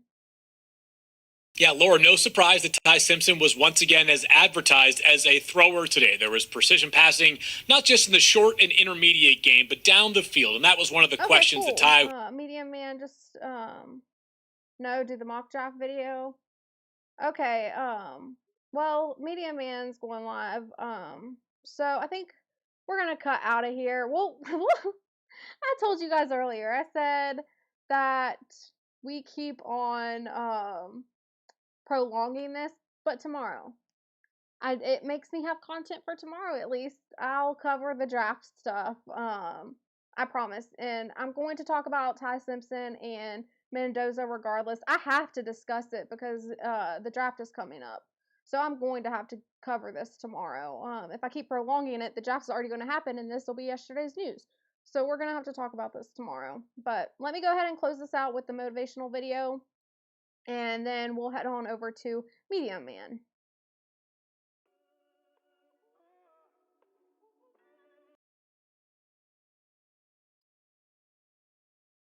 You've got to bet on you. You believe in everybody else. You clap for everybody else. You support everybody else. You baking cakes and making cookies for everybody else. But when are you going to look in the mirror and believe in the darn person you see? It's about time for you to believe in you because you got it. So we'll close that out with the motivational words from Deion Sanders. Bet on yourself. You know, people are not going to clap for you, but bet on yourself. You have to believe in you. We'll play it one more time. You've got to bet on you. You believe in everybody else. You clap for everybody else. You support everybody else. You baking cakes and making cookies for everybody else. But when are you going to look in the mirror and believe in the darn person you see? It's about time for you to believe in you because you got it. All right, we'll close it out on that note. Yes, we will cover the mock draft. We'll do the mock drafts for everyone's teams. I'll dedicate the whole live to that, and then just discuss the draft in general. Quan, make sure you are here for that because you are another Dallas fan as well. My one and only Dallas fan. So definitely want us to get involved in that. So make sure you're here tomorrow. I'll be live around the same time. So I'll see you guys tomorrow. Thank you, Touchdown Tribe, for showing up for me. Make sure y'all subscribe, like the video, and share it. Do all those things because we're slowly getting the first downs on the YouTube field. What is up, Go Cree Cree? We're cutting out of here. Medium Man went live, so I'm cutting out of here. And we're going to just get into all the draft stuff. That's another continued live for tomorrow. I keep prolonging it. Okay, I'll try to come through. Okay, sounds great. I hope to see you there because, like I said, you're my one and only Cowboys fan other than me. So definitely we can get into some discussions about who we think should be drafted to the Cowboys. Later, Go Cree Cree. Well, replay gang in effect. Yes, thank you, Go Cree Cree. And I might see you. I don't know if you follow, or I think you are subscribed to Media Man. So if you want to head on over there, we can all watch Media Man together. But later, y'all. Bye, Touchdown Tribe. I always forget to call you the Touchdown Tribe. Oh, Postman. What's up, Postman? We're cutting out of here. Cause Media Man's going live. But I'll see you guys later. I know that last night we let the liquor talk, but baby, something's telling me this ain't over yet. I know that last night we let the liquor talk, but baby, something's telling me this ain't over yet. I know that